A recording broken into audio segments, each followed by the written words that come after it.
What? Ah, damn, we are live now. All righty. That's all right. We'll have to do that all again. You missed it, guys. That's the second time that has happened to me. But, ladies and gentlemen, welcome to Maximum Bang, the #1 live commentary team in the world. I am your host, the Aussie Arm Wrestler, and of course, I am your 2019 Melbourne Cup left arm 80 to 95 kilo third place getter. It still smells of beer, but it's a beautiful piece of gold. And of course, with me, my co-host, my co-pilot, my co-holder of the International YouTube Tag Team Champions of the World, Uncle Jon. Hey, everybody, what's happening? We are here. We are live, and it's a big day for arm wrestling. It is the Vegas Arm Fighter Championships. We got 3 matches on the pay-per-view. Was 4. We'll talk about the match that will not be. But, of course, our 2 headliners, we've got one, Ryan Espey versus Monster Michael Todd, left-handed. And, of course, Big Tim Bresnan taking on Matt Mask. Oh, you better bloody believe it. And thank you. You know the rules of the stream. Hit the like, vote. Which match do you like better? And, of course, give us a maximum bang. And Travis Newsom says, may as well get started, Fox, because we have Fox 8 Ball in the chat, and he does reps every time someone does a super chat. Lift it up. And we've got Coach Ray the Terrible giving a maximum bang, strength old school with a bit of a ready bang. Fox 8 Ball says, here we go, maximum bang. Coach Ray's like, how about that blue Bowen video calling out RVJ? Which one? There's about 1 million of them. But we're going to talk about all things arm wrestling because we've got about 45 minutes until the event starts. Housekeeping first, armbets.tv. You got to pay $10 for the pay-per-view. $10, but keep an eye on it. Keep one of these on them because you're actually signing up to a $10 a month subscription.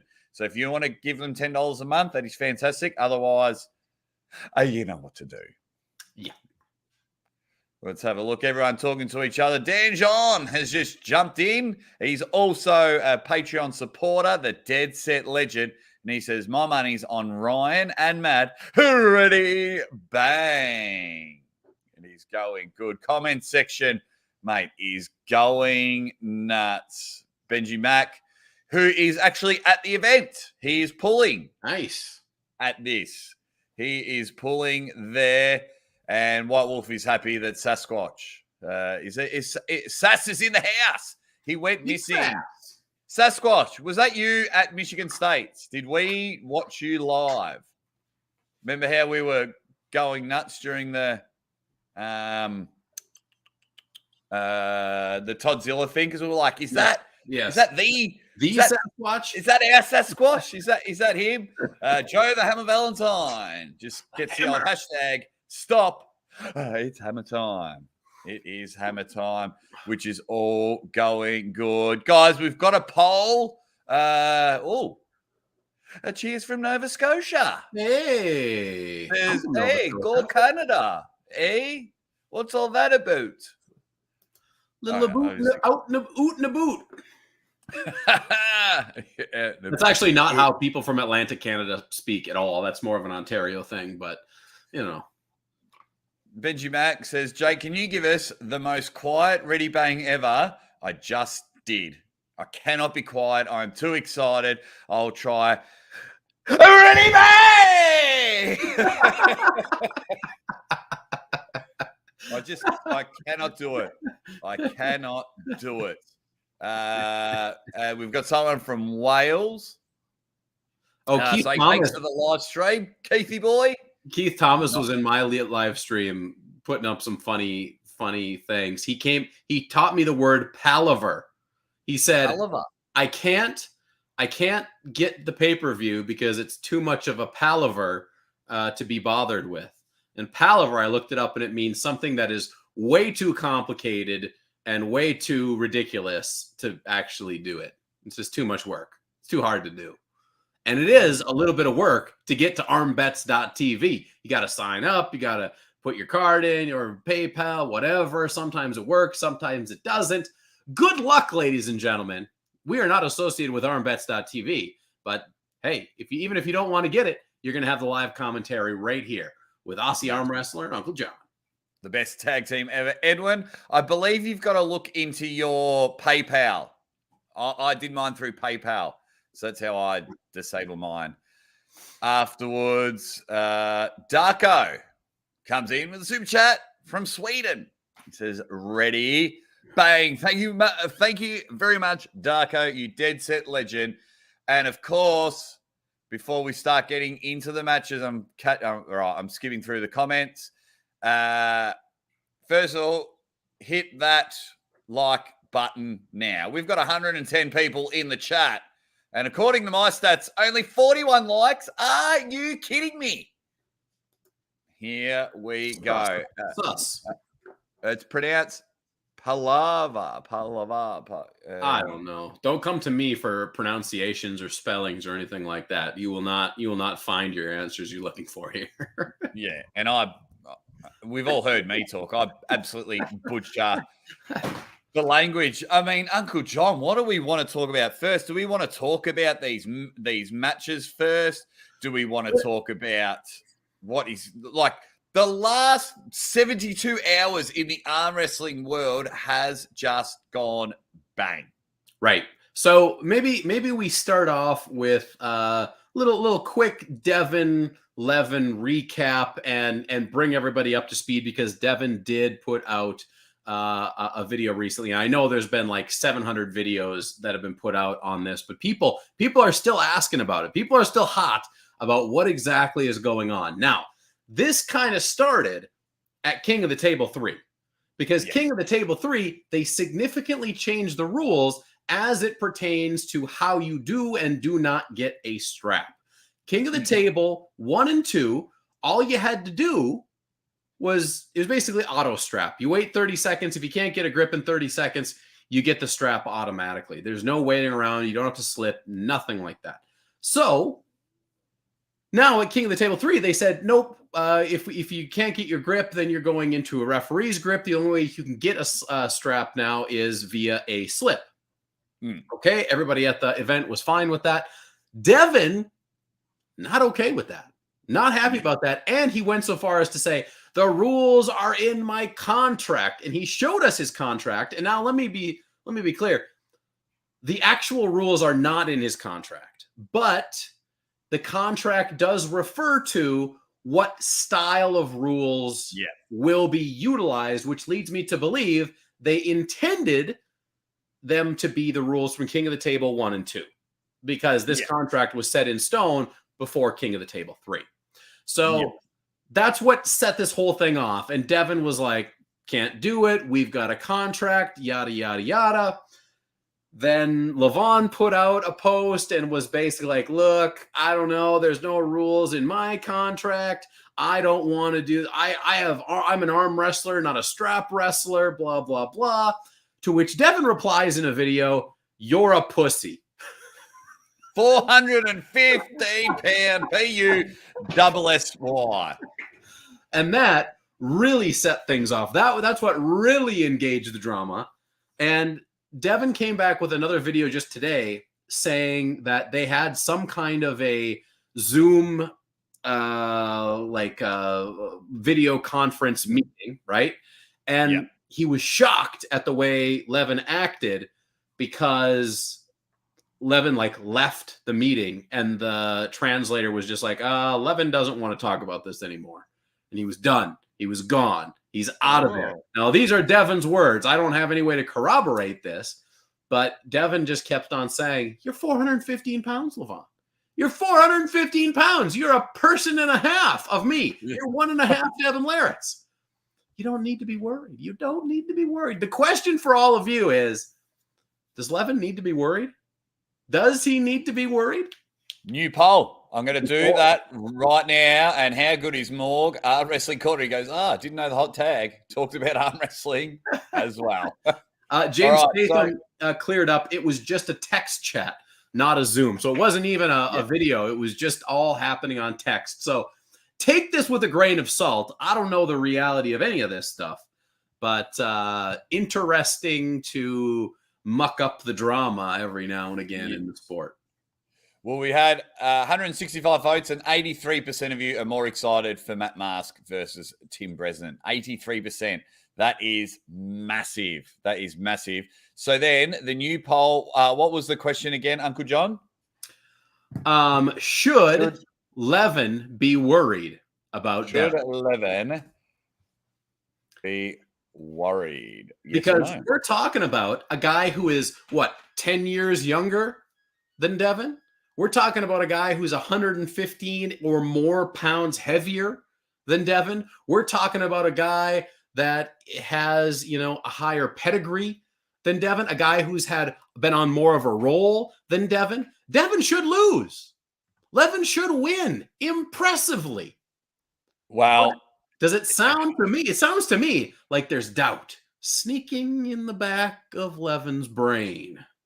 Well, his translator, whoever is taking care of his Instagram page, has had enough.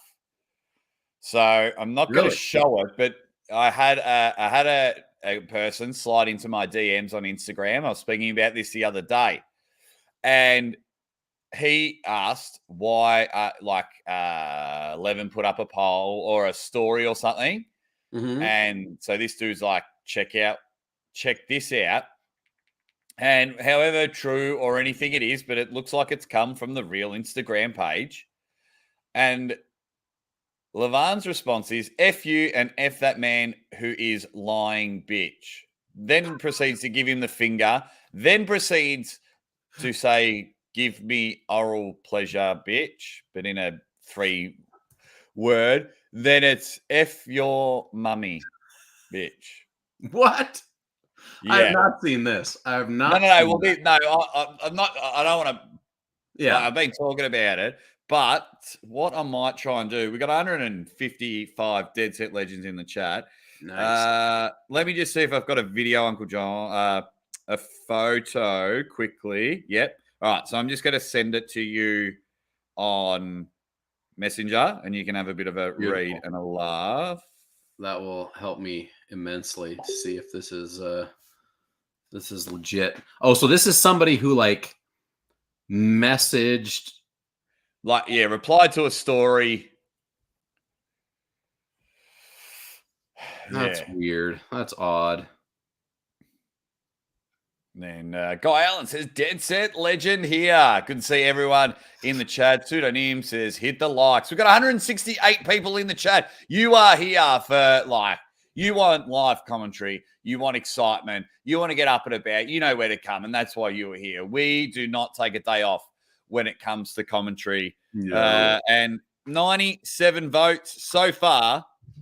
65% of you say he should be worried. Good to see so many people in the chat. Someone just quickly says, hello, Aussie. Well, hello, Winscoo. You Dead Set Legend. Dustin, love you guys.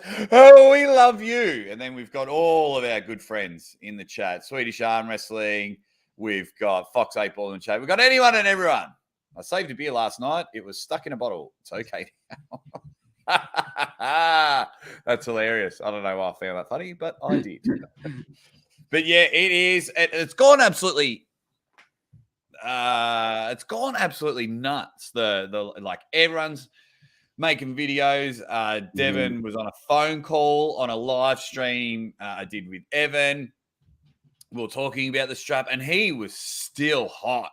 He not as hot as the hot tag, but he was still hot, and he was like, "No, they're fucking lying. F them. F you. F everyone. This is ridiculous." And the way I look at it is, no one's lying.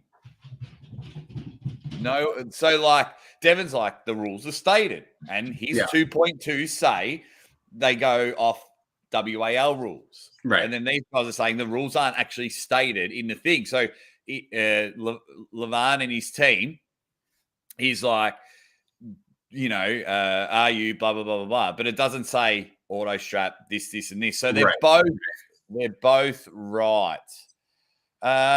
Two things. First of all, Morg Arm Wrestling Corner says, does Jake ever get a good night's sleep? No. When you have arthritis, your back's out of line, you need 2 hip replacements, chronic tendonitis in your left Achilles, 3 of your 10 toes aren't working the best, sore neck, I never get a good night's sleep. Hence why I actually don't mind sometimes when it's like 5 a.m. starts. And Hadi Shishta wants one of these bad boys. Oh, Hadi wants one of those. Well, I suppose I can run it by. Bring in the energy. I absolutely love it. Better than any drug. We've got 185 legends in the chat at the moment. Please like the video so it goes out. I really appreciate each and every one of you that are in here joining Uncle Jon. Once again, quick housekeeping. As you can see, scrolling at the bottom, that's where you get the pay-per-view. And the pay-per-view is starting in exactly... Actually, that's a great idea, Uncle Jon. Great idea. So, if I go to... Because I can with a countdown. Let's just share the screen. I'll show you what my screen looks like, ladies and gentlemen. Let's do that one. Share. That's what mine looks like. Yep, mine too.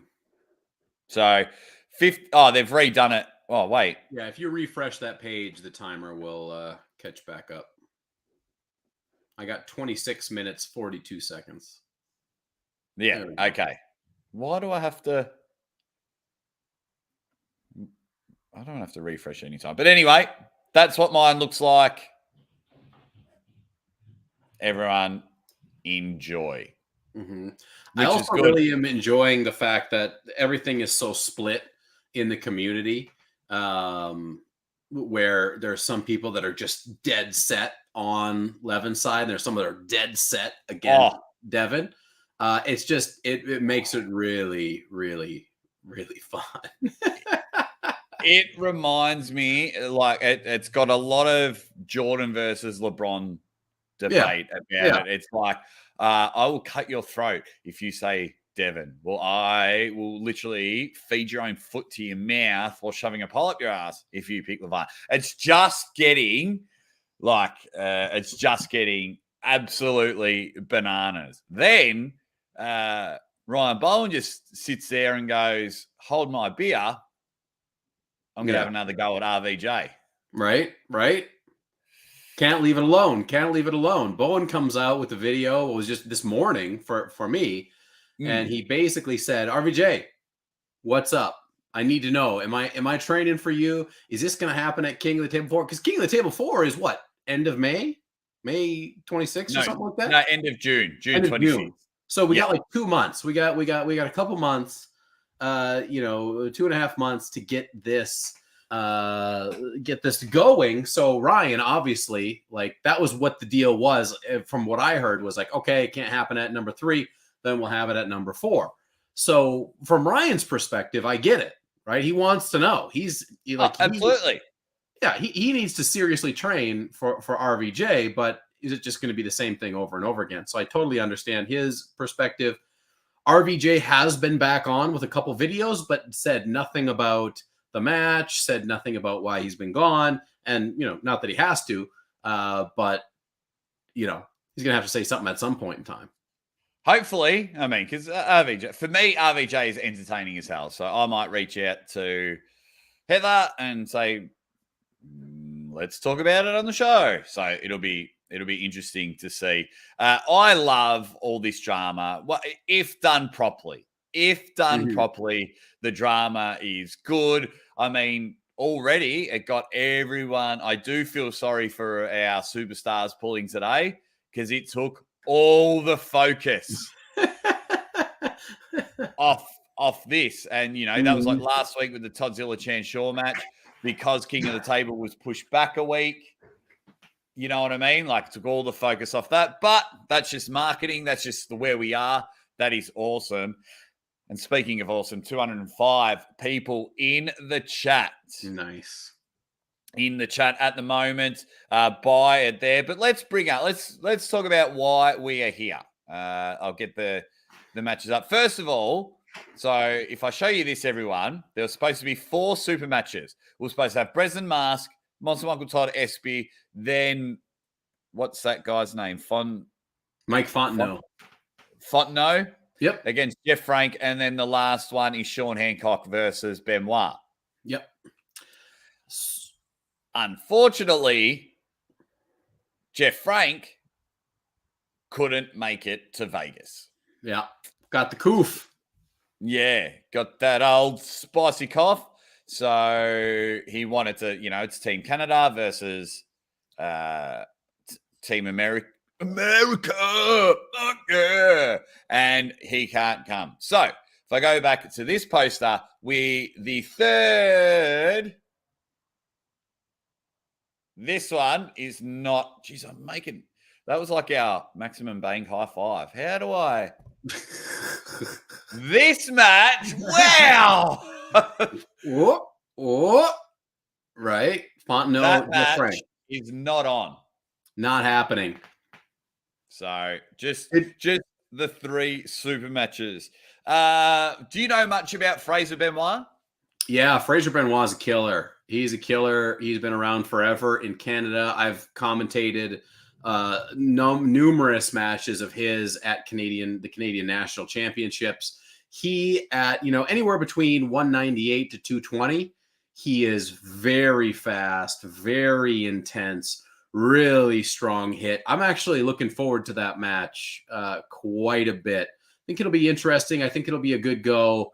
And it's a nicely set up match. I'll say that much for sure. Yeah. Just letting you know out there, you will see the Kings move, especially from Hancock. You will see it. I've seen him pull Dallas Langston in almost the double Kings. Yeah. Thank you to Brad Cougar 217 for that match. So yeah, I've seen more of Sean Hancock than I have. Yeah, and I think that's exactly what's going to happen because Fraser is so intense and fast off the hit. Sean Hancock is just going to have to dive. He's going to have to dive down. But again, this is PAL rules, right? So theoretically, that should be the way he does it should be called for a foul.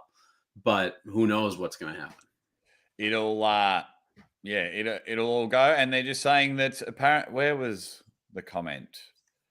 Apparently he's from Nova Scotia as well.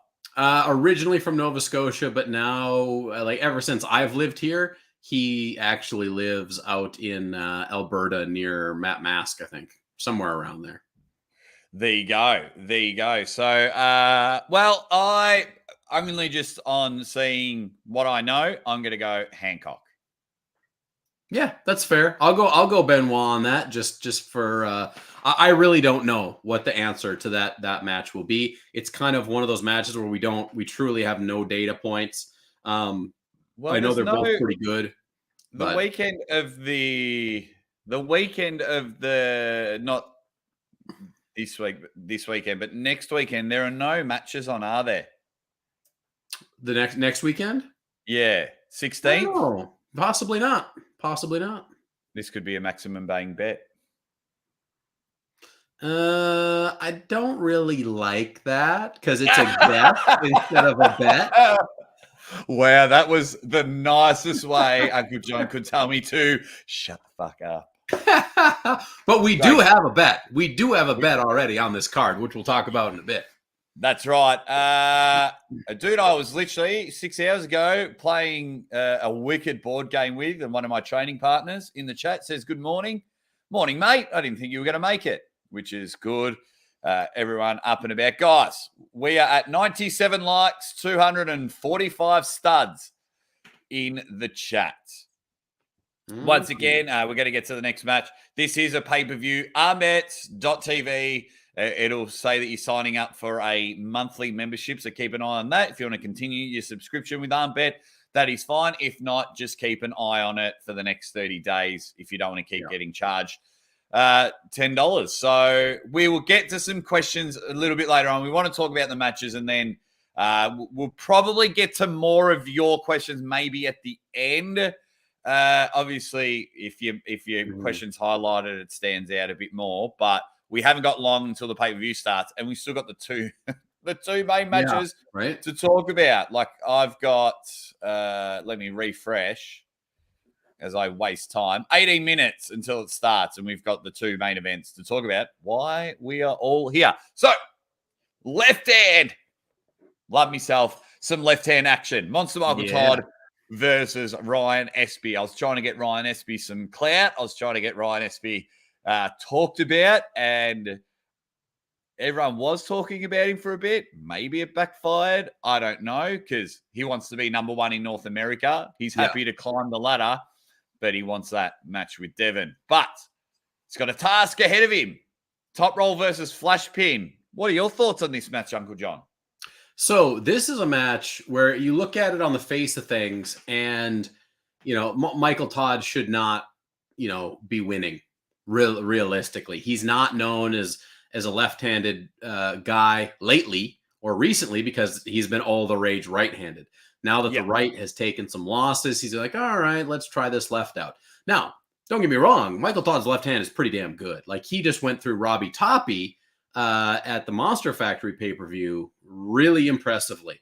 And Michael Todd, his left arm it arm wrestles like his right arm used to arm wrestle. If you see old Michael Todd footage, he used to be just boom, and he would smash into you in that hard hook, just go right to town.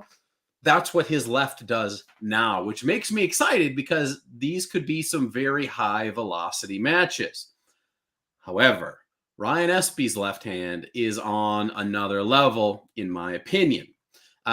Espey did take a significant loss to Alex Krdacha. I believe that was more about how good Alex is, and not that Espey has gotten any worse. I think that Michael Todd does have the potential to take a match. And if he does, it'll be early. It'll be early, because he is very, very fast. He gets in there fast. And Ryan could have a little trouble. But I think even if he gets that first match, I think that Ryan Espey makes the necessary adjustments and then is able to go through him relatively easy. If he doesn't, then we know one of two things. Either Ryan Espey is on the downslope, or Michael Todd is somehow really resurrecting that left arm into something special. Yeah. I mean, a few things into that. First of all, I just love this comment from Quetha Sutherland. Just teasing how I talk when I said there's 18 minutes to go. He's like, 18? 18? Made me laugh. Awesome. Going back to it, I mean, you were there for the Krdacha. I mean, it was reality check Krdacha Espey. Ryan Espey busted his right before the left match. Is that true? Correct. So when you're trying to hold onto a peg with a busted right arm, I mean, the result could have been the same, but I feel if a less jet lagged, 9 days, 600 hours traveling, 377 pound, 6'4" monster in a plane and things like, things are a little bit different. The result may have been the same. I don't think Ryan would have got crushed as much. It's very possible. I mean, Alex was looking unstoppable that day, but there were a lot of extraneous things going on for Ryan. I know a lot of people are like, oh, travel doesn't matter, blah, blah, blah. You're wrong. Try traveling somewhere and competing at a high level. It definitely matters. So that, that match was not great for the climb that Espey was kind of hoping for. But again, I think it's more about how good Krdacha is and how good he's becoming versus Espey going downhill. But we will see today real quick if that's the case or not. And it's and what the one thing that I'm interested in is just how quick Ryan is, because Monster Michael Todd pulled his ace card out against Robbie Toppy, showed us all that he is so quick off the flash. So you just know, and Ryan being a top roller, he's just can he catch that quick? That's the battle I'll be definitely interested to see. 258 Dead Set Legends in the chat. You guys in the chat are all going nuts. It's a left-handed match, Derby City arm wrestling. Yeah. left hand, and everyone's just going nuts in the chat. And I absolutely love it. Conversations are going on with themselves, and they're also asking us questions, which we may get to a little bit later on. Beautiful. Now, I don't know which one is the main event, but on the top of the card, we've got your singlet wife beater, buddy. And when I mean wife beater, I don't mean they hurt their wives. It's a term over here in Australia for really bad singlets. I'm not sure if it's the same for you guys. Had to throw it in there. I'm not calling Tim Bresnan and Uncle Jon wife beaters. Careful. Yeah, singlet buddies. Tim Bresnan taking on Matthew Maskington in this matchup. 6-rounder, right arm. I like this match. I think it's going to go one way. I think it's 4-0 or 3-0 or whatever it is, 6-0. Yeah, we'll go from there. And you think it's going to be all mask all day? Yes. This is interesting. I heard Billy Berg might take Jeff's place. Should I invite Billy Berg to the chat? Sure. See if he's there. Minutes. I'm trying to think. I was thinking, maybe they can. I mean, with the amount of arm wrestlers there, you would imagine they would be able to get somebody. I mean, this is not, nothing against Frank and Fontenot, but this is not a super mega elite super match, right? There's probably a few people there that could fill in if they're ready. Yeah. Thank you very much, Pseudonym. We're going to talk about the main event according to this in a moment. But he says Tim Bresnan and Michael Todd only need to win one round, even on fouls, for their backers to win on Stake Kings. Full disclosure, I put a stake on Matt Mask, and he's put a stake on us. Hey, you know what else? I put a stake on Dave Chafee, and it was the same thing. All he needed to do was win one, and he ended up winning all of them. Well, I mean, except for the one he gave away at the end.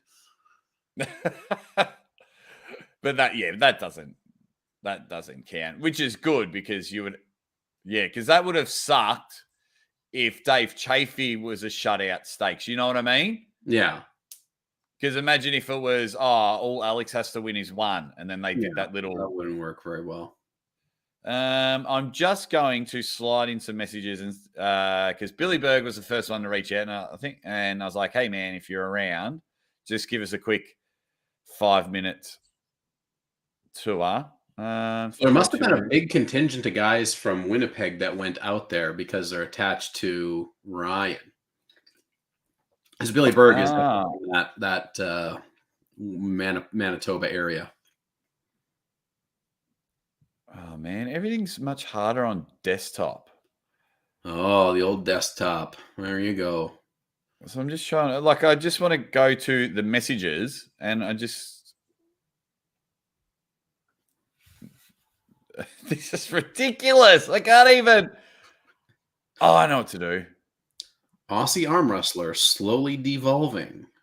Oh, I've lost it. No. So what do you guys think? Message me, Billy. Message me if you're watching so I can send you the link. Anyway, let's get back to it. Tim Bresnan versus Matt Mask. What are your guys' theories on this one? Do we have a big split between the two? I really feel like Mask is the leader of this one, and I agree with that. I think both of us see something similar happening in this match, but we do have a side bet. Do we have a side bet? Yeah. Oh. Now, we both picked Matt Mask to win, but I think Tim Bresnan has a better chance than Jake thinks he has. So if Tim Bresnan gets one win, one pin win, it doesn't count if it's fouls. It has to be a fair pin win. If one of those happens in the first 4 matches, then Jake is going to have to wax his nose hairs live. Film it, but I'll film it. I'm going to get these long bad boys ripped out. Now, right? But then revenge is sweet. So if Matt Mask goes 4-0, Uncle Jon is practically showing gang signs, and he's going to do one slit in the raised eyebrow. He's going to do a bit of a live shave a slit. The best thing about it is it could go wrong. Uncle Jon could accidentally bump his knee and wax most of that up. So we've got an awesome side bet happening. John with the $5 super chat. Thank you very much, John. He says, I love Devon like a brother, but Levan breaks his arm in round 2. Strength gap is too much. And 66% of the 379 votes say Levan should be worried. No, he is worried or be worried. Yeah. Thank you very much for that super chat, you dead set legend. We've got about 5 minutes until the pay-per-view starts, which then I think in 20 minutes, the matches will start. Uncle Jon, we got 304 dead set legends in the chat. 304? Hanging and banging. 307 hanging with us. I love it. Thank you guys for being here. What do we got for likes? Are likes commensurate? We got 122 likes. We need to double up these likes, ladies and gentlemen. Back out. Give a thumbs up. Like, share, subscribe. You got to get Aussie some subs. And then when you're done with that, go over to Uncle Jon and give him some subs as well. Because this, ladies and gentlemen, is the greatest commentating duo you will ever see. And that is not a promise. That's a spoiler, ladies and gentlemen. Yes. Guys, this will be the last time we'll mention it. I've got it everywhere on the screen. If you look at the top of the poster, pay-per-view live on armbets.tv, look at the bottom. It literally says scrolling by the pay-per-view, www.armbets.tv. It'll cost you $10. But it means you're signed up for $10 a month. So keep an eye on that as I go over and click refresh. 6.5 minutes to go. 390 seconds until the live stream starts. I think they're giving themselves a 15-minute barrier to make sure it goes really well. Mm-hmm. Hey, we got a message from, go ahead with White Wolf, but we got one from Voice of Arm Wrestling here too. We do too. Coach Ray in the house, he says, if you have to give a sub to the one and only.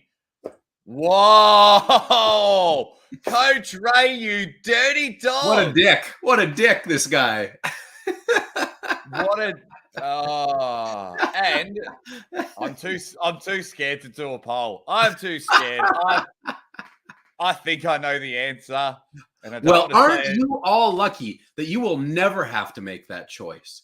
We make a lot of tough choices in life, but this isn't one of them. You can have us both all the time. This is Sophie's choice. This is like if you've got kids and it's like, one must die.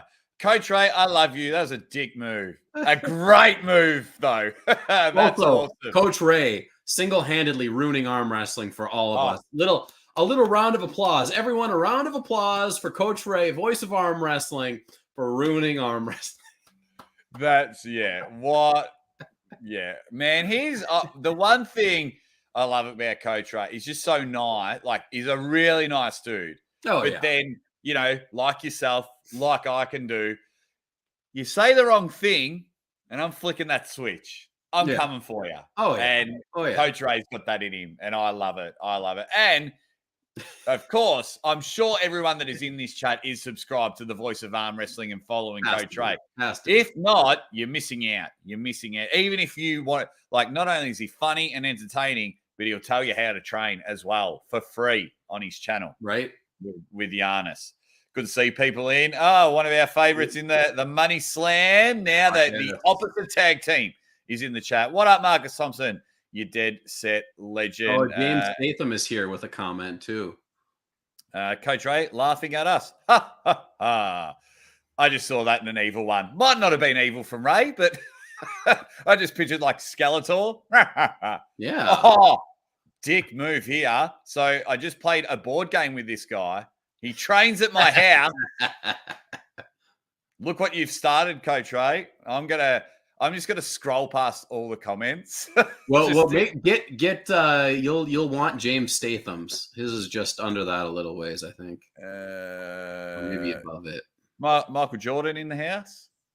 Oh, the jump man. Weakest Where card. are you? I can't find James's. Ah. It's one of my favorite sayings, calling someone a bell end. That's the best. By the way, I didn't realize that bell end meant penis until the last Arm Wars. I thought it was just like an idiot. Like, oh, that guy's a bell end. He's a real idiot. No, it actually means penis. Yeah. Yeah, because an uncircumcised dick looks like the end of a bell. Yep. I love that term, bell end. Oh, here we go. It's just awesome. All right, just looking at all the comments. Look, they haven't gone too hard on us. They haven't gone too hard on us, which is good. Yeah. I'm just going to arm bet here to take a look at the staking. I want to see where everything is at. Come on. No, I don't have a board game channel. I was just playing a board game with one of my arm wrestling mates. Like when I found out he loved board games, I was like, oh my God, I love board games too. Uncle Jon loves board games. So I tell you what, you just never know. I could see some, I could see something. I could see something happening for sure. Just going to refresh the live stream starts in 2 minutes. In 2 minutes, guys. But I believe the matches will start in 18 minutes. So, 462 votes, and it's just all going the way. 66% saying yes, Levan should be worried. So, it's going to be awesome. Thank you very much for everyone for jumping in the chat. Thank you very much for hanging and banging, slinging and slanging with Uncle Jon and the Aussie Arm Wrestler. Really, really appreciate it. So I sit in my garage at 6:43 a.m. Everyone just jumping in. Love it. Hit that like button if you can. Let's get it over the 200 mark. It's going to be a big day, and a fun day. And, of course, you got two of the most committed arm wrestling commentators in the world. We're going to call the action as only Uncle Jon and the Aussie Arm Wrestler can do. We have a side bet. So when it comes to the Matt Mask Tim Bresnan match, we have a side bet, just to reiterate. If Matt Mask wins the first 4 rounds of that match, Uncle Jon's just got a slit, a nice chunk of that sweet the old vanilla ice. Yes, he's got a vanilla ice it. And then if Tim Bresnan gets a pin, not elbow first, but gets a pin in the first 4, I will feel myself getting my nose hairs, both nostrils, waxing that ass. That's how it's going to go. Going to go there. Hey, I got some Stake Kings updates. I know there's a few people talking about it. You do have 15 minutes left to get your stakes in. So Matt Mask is sold out. Tim Bresnan still has 1.32% of his block remaining.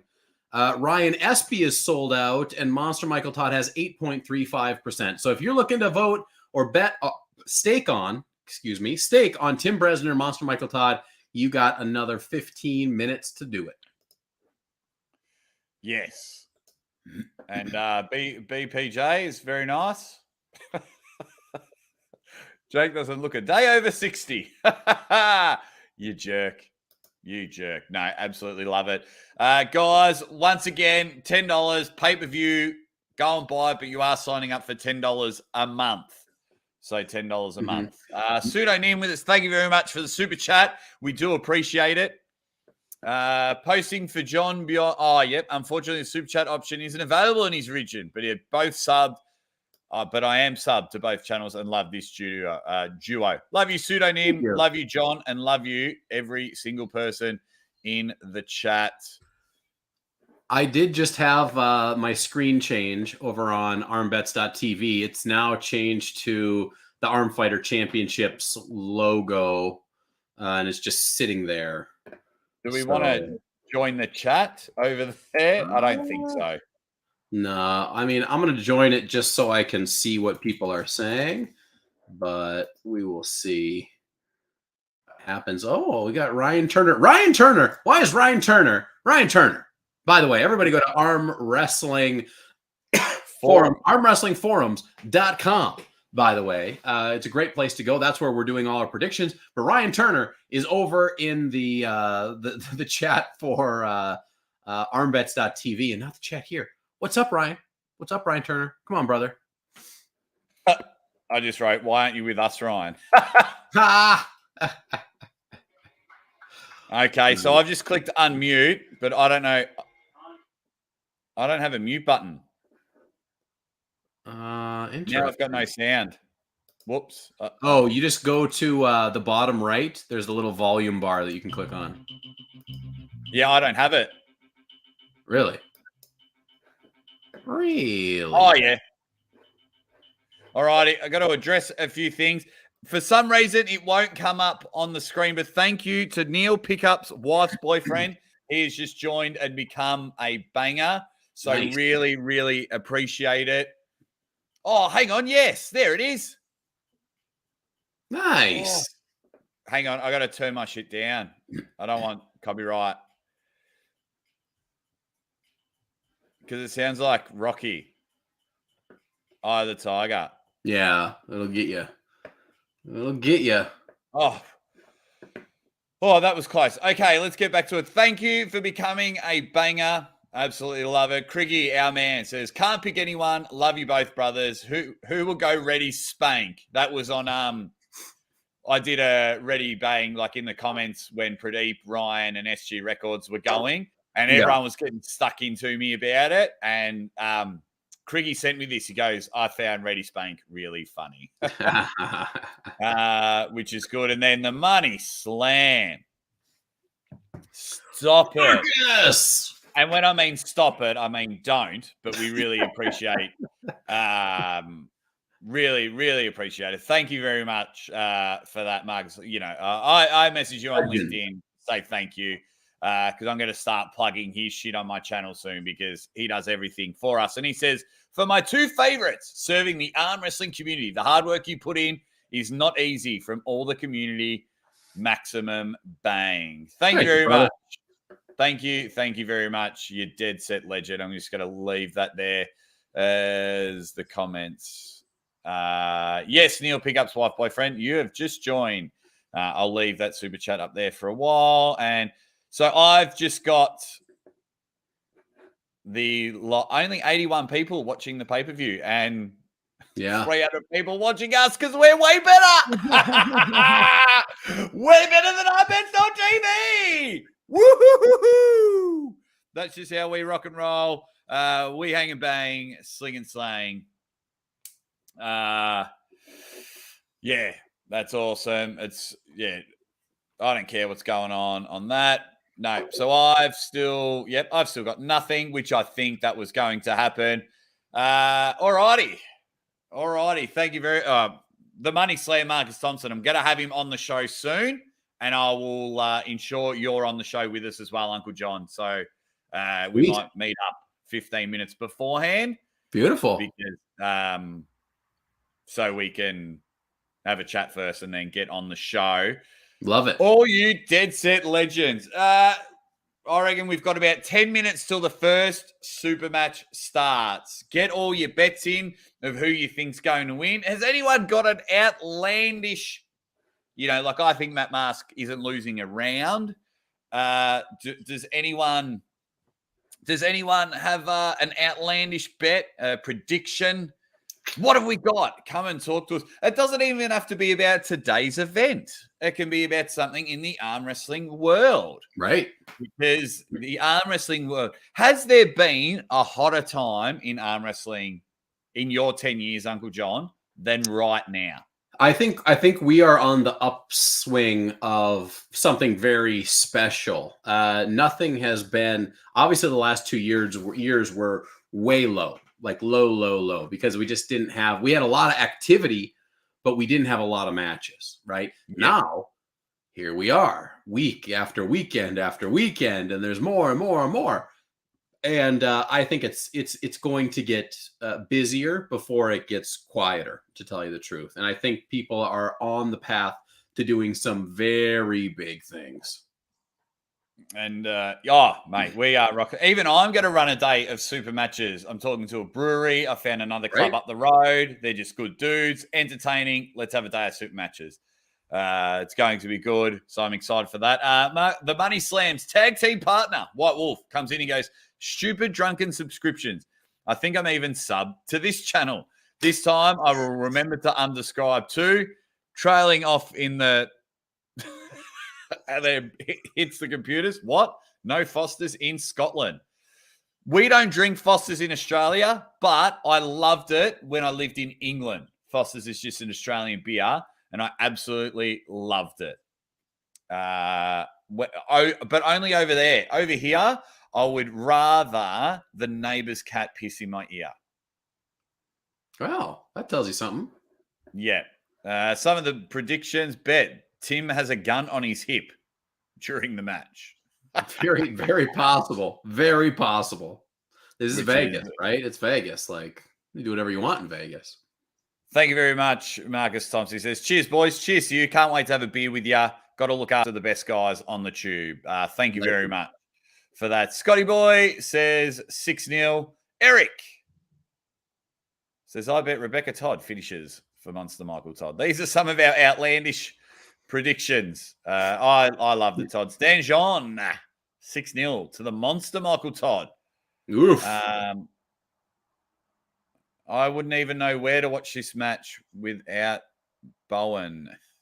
I don't know if I get that one. This guy gets me every time. I haven't even read his comment. It's just because he sings Skeletor and he sucks me in every time. He could sit there and write Aussie arm wrestlers a dick, and I'm like, oh, Stratus Matthews back because he's got Skeletor, and it could just say, Aussie, I'm unsubscribing. You're such a flog. Go away. And I'd be like, but it's Skeletor. Devon goes up in a BT shirt, a la Sap the B, and Devon dives into the King's move and kicks him in the dick. What if Levan was Sap the B? That would be amazing.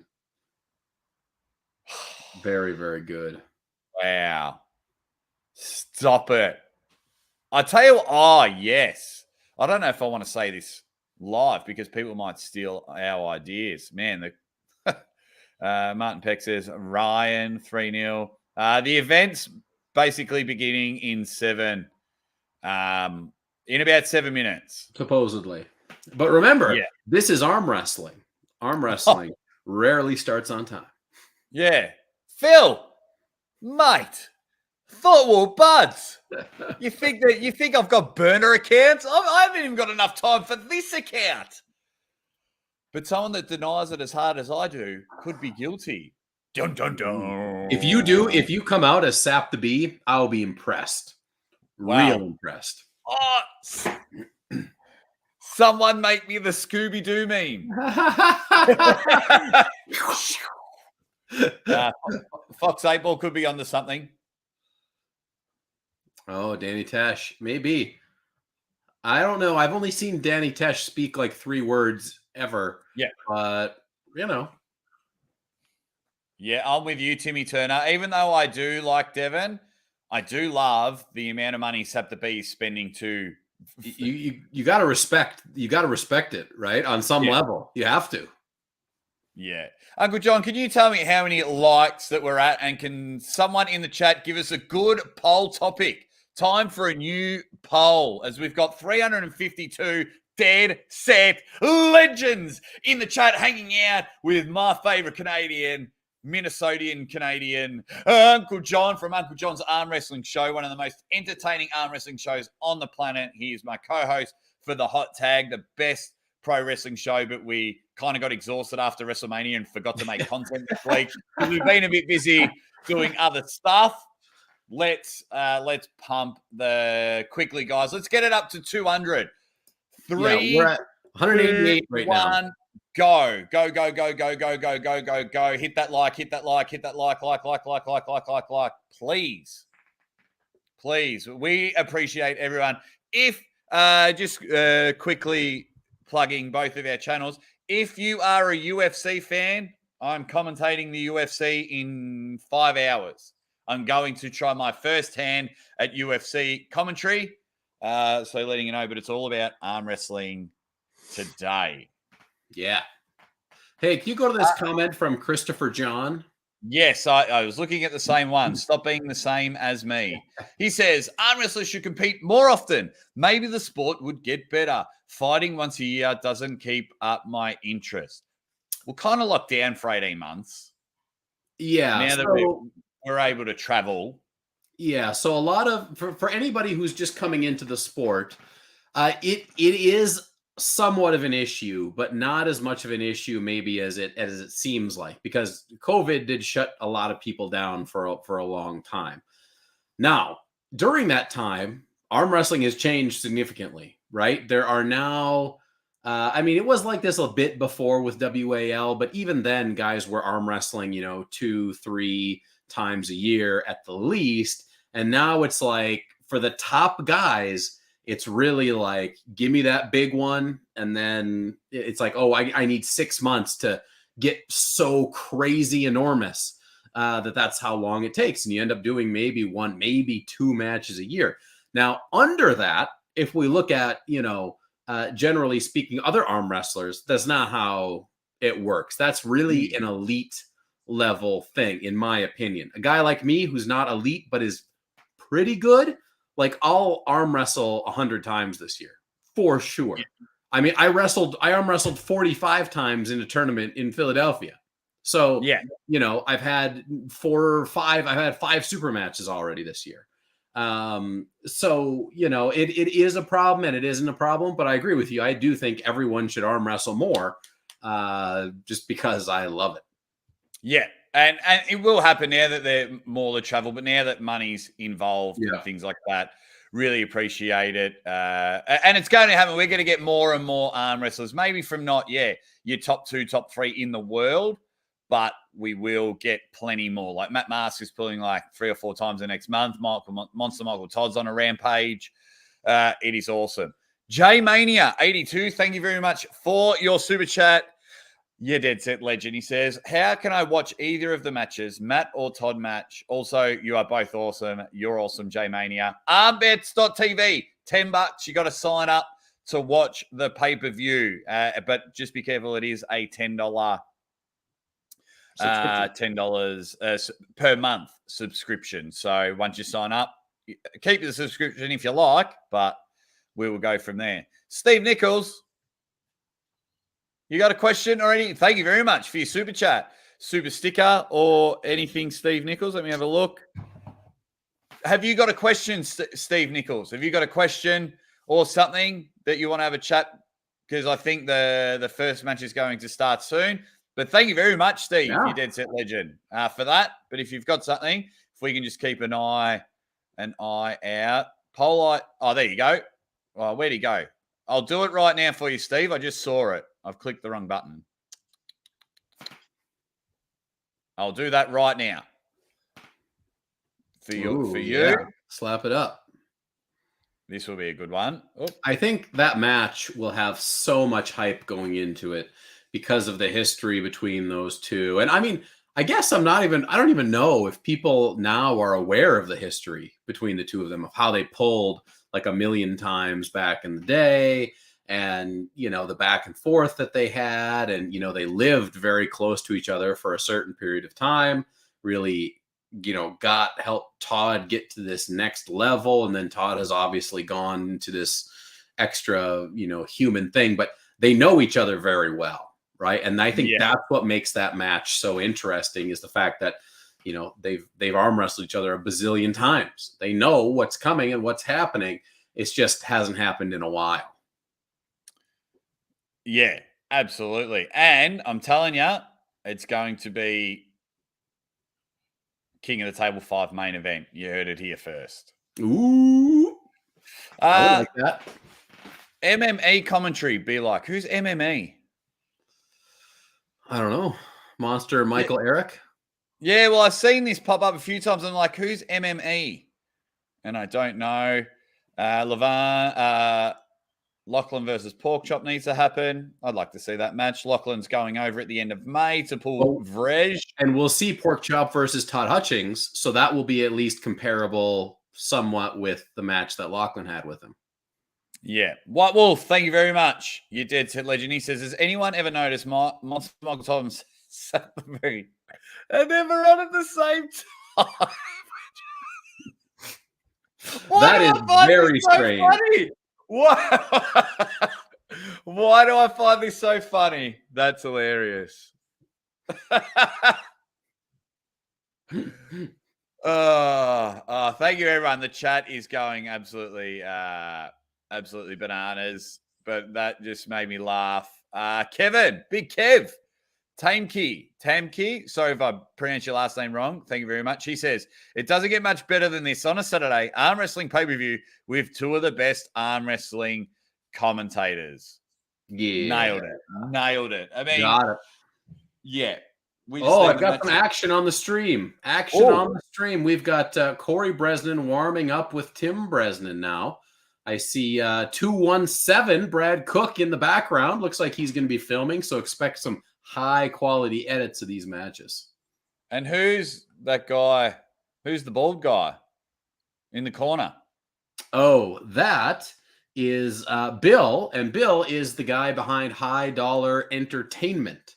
He's also the guy behind armfighter.com, where all this stuff is coming from. So if you're on their website, they have rankings. They have all sorts of stuff for the U.S. And Bill Schumer is his name. So he's behind a lot of the stuff that you're going to be seeing today. Awesome. Absolutely love it. Guys, once again, armbets.tv. You got to pay the $10 if you want to watch it. Morg Arm Wrestling Corner. Yeah, Sap the Beat is from Australia. That's all we know. I will find him. Though. 363 people in the chat. You dead set legends. Loving it. Get those likes up. Smash it. Absolutely just loving anyone and everyone. If I look at the poll, 139 votes, 63% says the GOAT will do GOAT things and beat Todd Hutchings. So, which is good. Question for you about this stream. Is yours just a tiny little window and your only choice is to either do a tiny window or full screen? Correct. That is trash garbage. Unless I pop out of the chat to make the screen bigger. I just tried to pop out of the chat and it didn't do anything. Yeah. So I've minimized it. I've got a little screen so I can still see the chat, but I can't see you. So you could probably flip me the bird right now and I'd be like, oh, I love you, Uncle Jon. But whoa, Marcus Thompson. What? Is this breaking news? What do you know? Look, if Sap the Bee is Gilbert, then we have problems.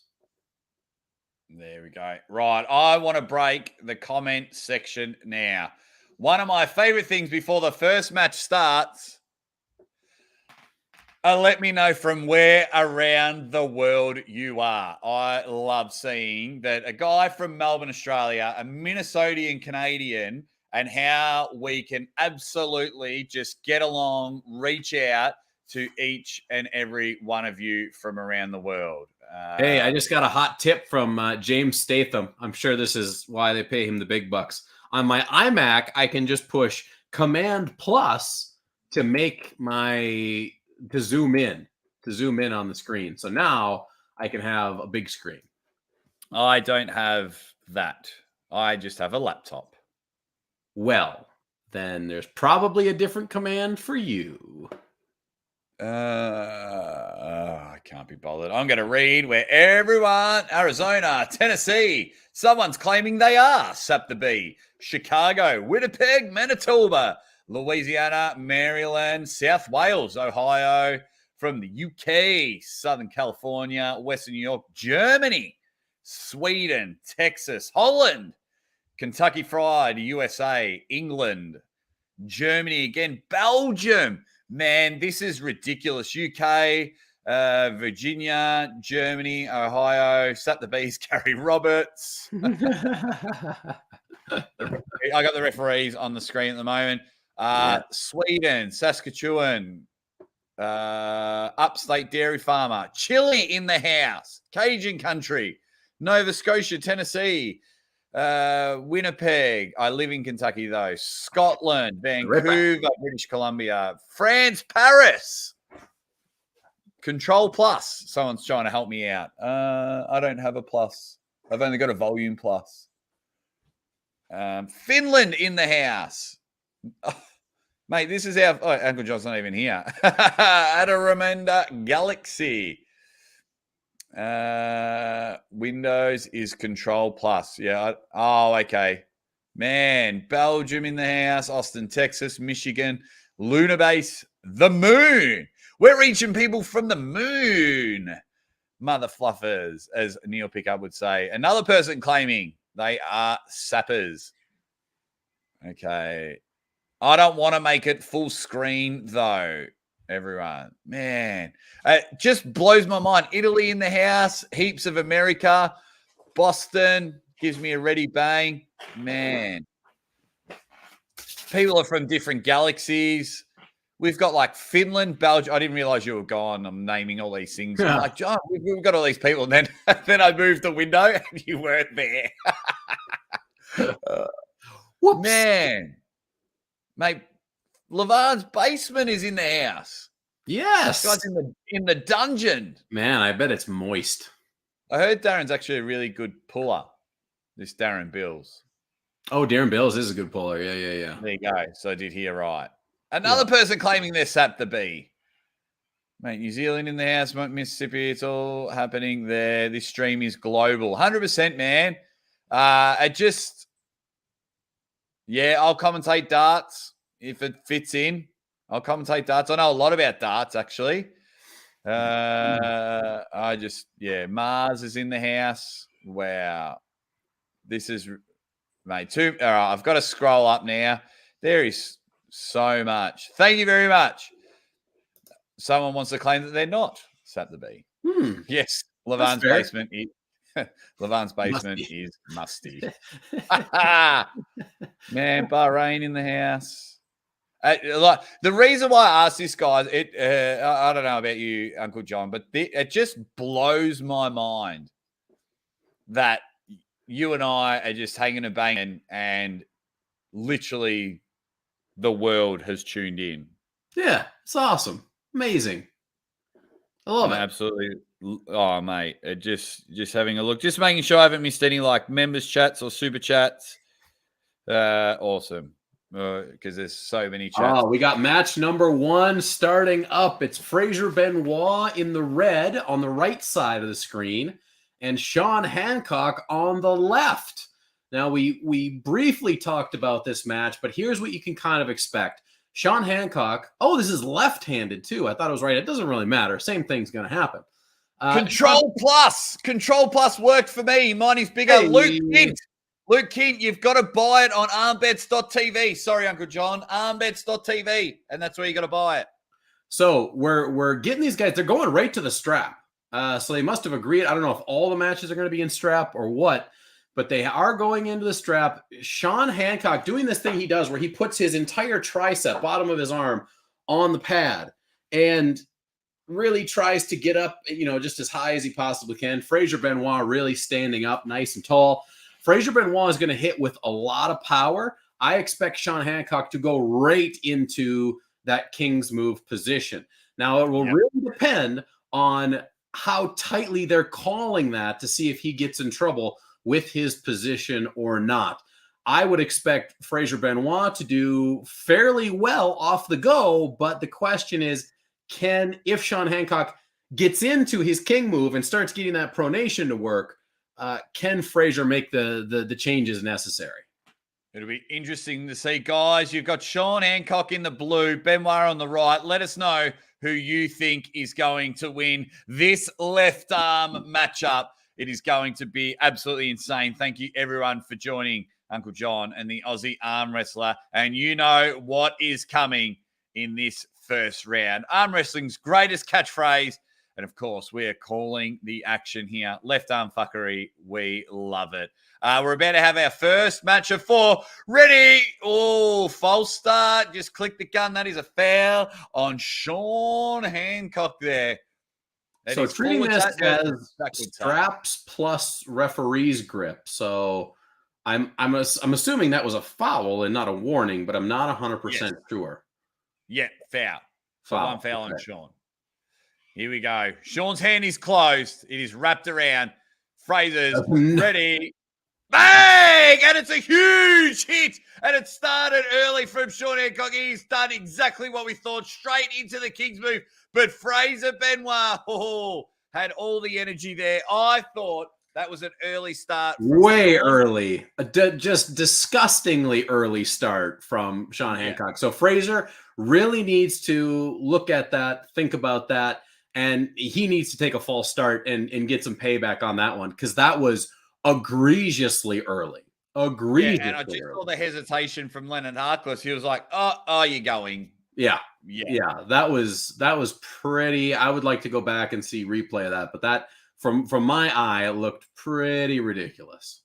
So yeah, we've got Sean Hancock winning 1-0. This is our first match of the hopefully 4 matches, but at least 3-match card here. This is going to be good. But yes, it was a huge, I'm going to call it, false start.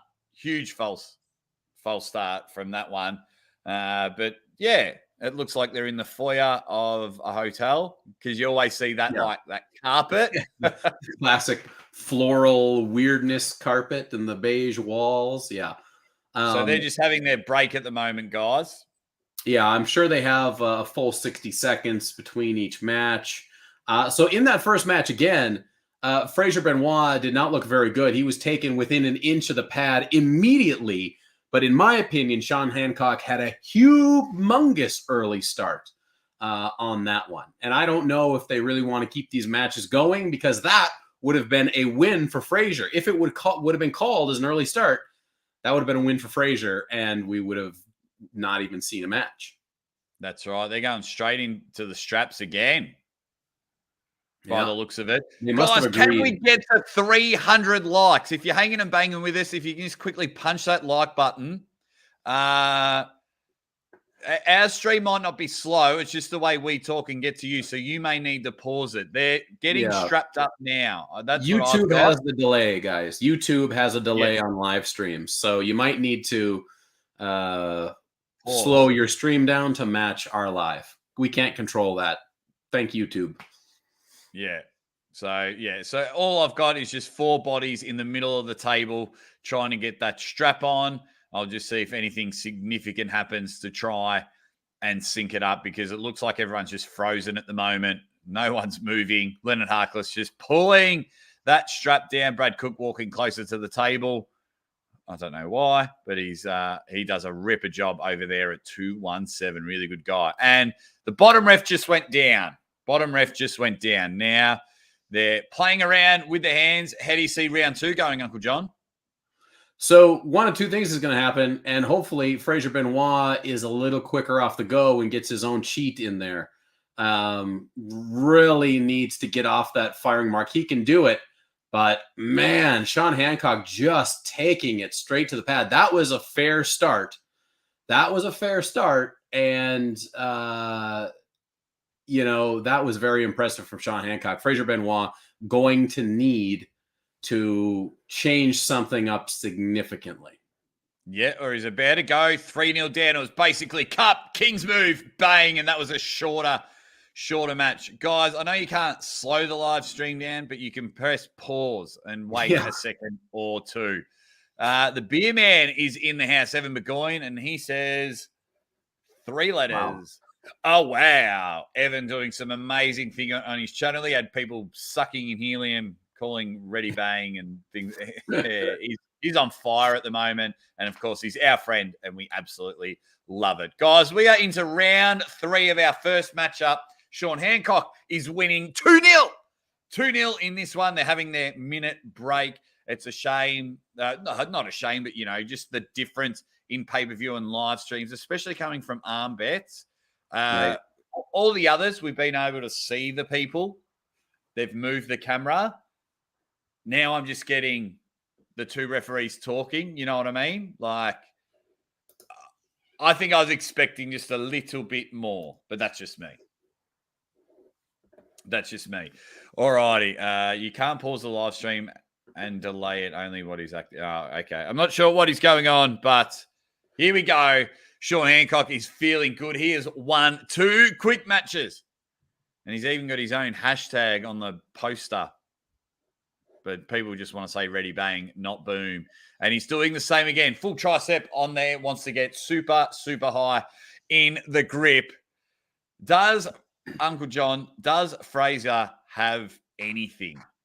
Yeah, I mean, he certainly does. He needs to, get and move Hancock's arm before he goes and attacks, high, because like Hancock is starting already locked together.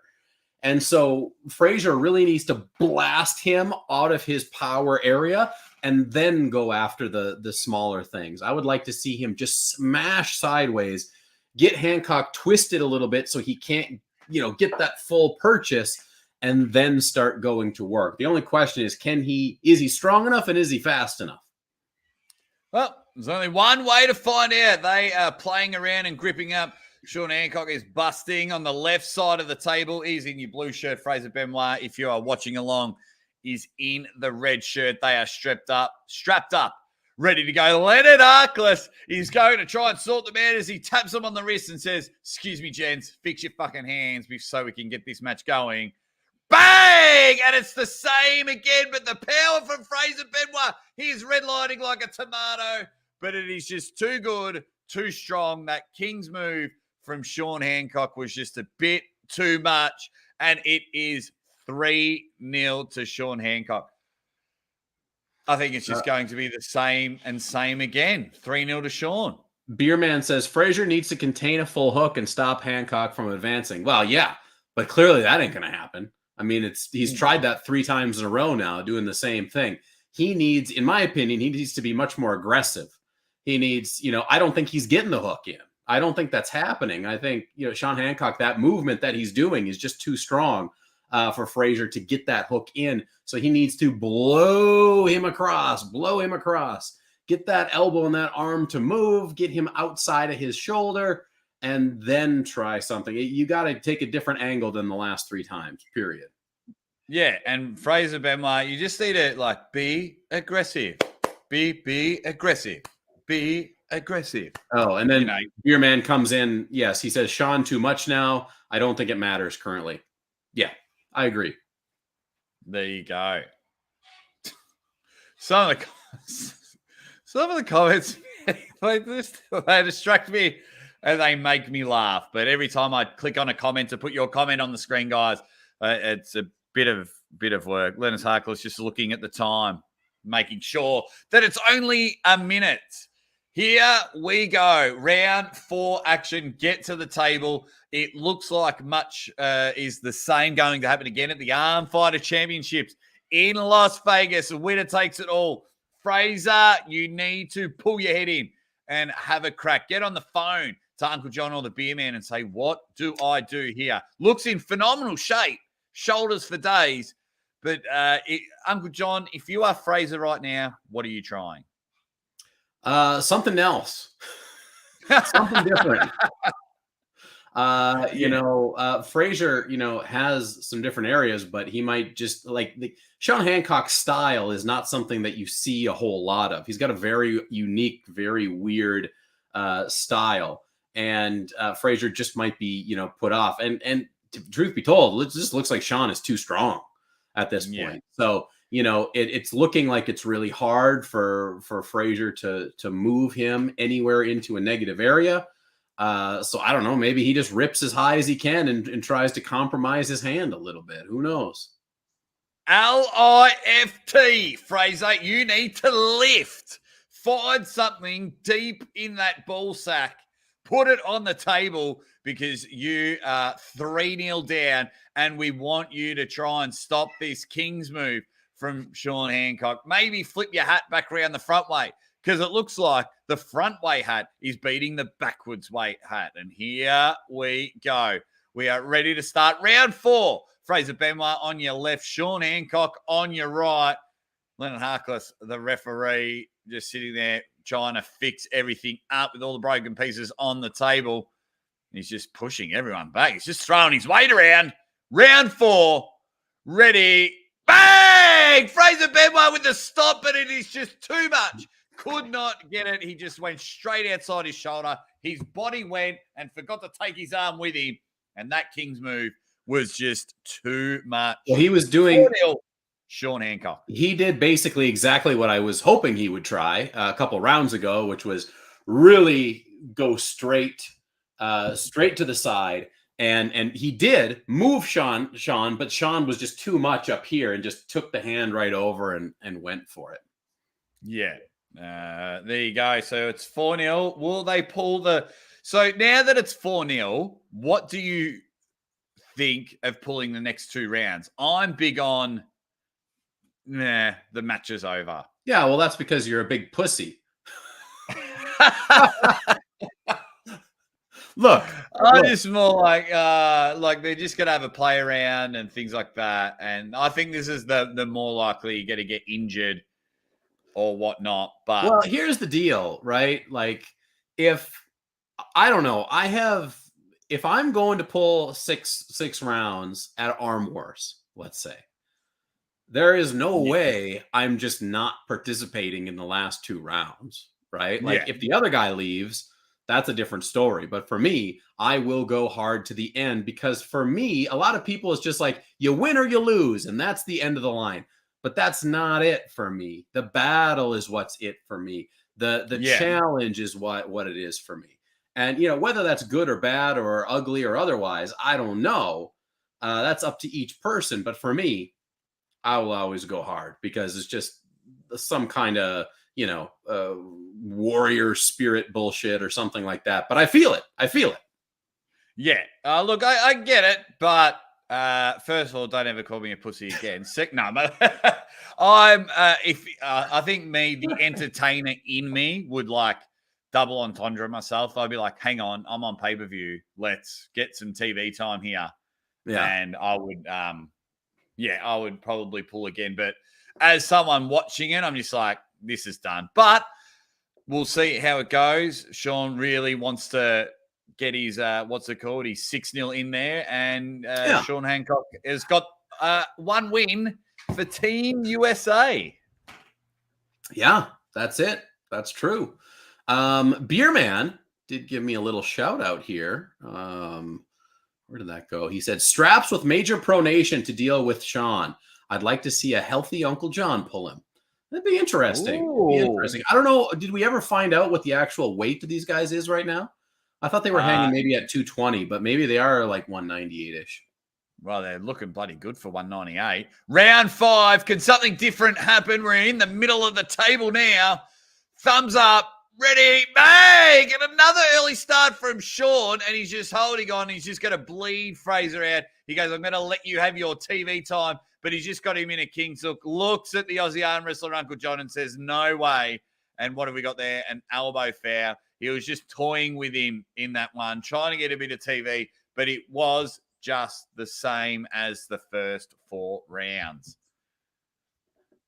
Beerman says Fraser usually a 198 guy, but that's at nationals and such. Yeah, so but they're probably both a little bit bigger than that. We got 1 elbow follow on Fraser Benoit. Looks like these guys are still pulling hard for round 5. That's really good. Timmy Turner says, really no point to keep pulling after you won 4 rounds unless you want to make a statement. Yeah, which is fair enough. Who doesn't want to make a statement? Yeah, like if you go to an arm wrestling match that's big enough to be an actual Vendetta level, Arm Wars level. Like, if it's just your hometown, whatever, then fine, whatever, who cares? But if you're going to go there... we just had another elbow foul. Sorry, Uncle Jon. 5-0 to Sean Hancock. Fraser just double elbow foul. Go on. So, for me, it just, I don't know. I just don't understand it. I don't understand in the same way other people don't understand pulling all 6. Like, I don't understand not pulling all 6. It doesn't compute in my brain. No, fair enough. I'll tell you what is pretty good though, Uncle Jon. There's 165 people watching the pay-per-view live. Yeah. There's 408 Dead Set Legends in the chat waiting for the 6th round of the first match. Why aren't we up to 300 likes? Hit that like button, you Dead Set Legends, as this next round is ready to go. Let's have a chat with all of you people in the comments section as they get ready for the next round. Here we go. What have we got? Maybe Ryan will need to pull out the King's move on Monster Mogul side. Bit of karma, you reckon?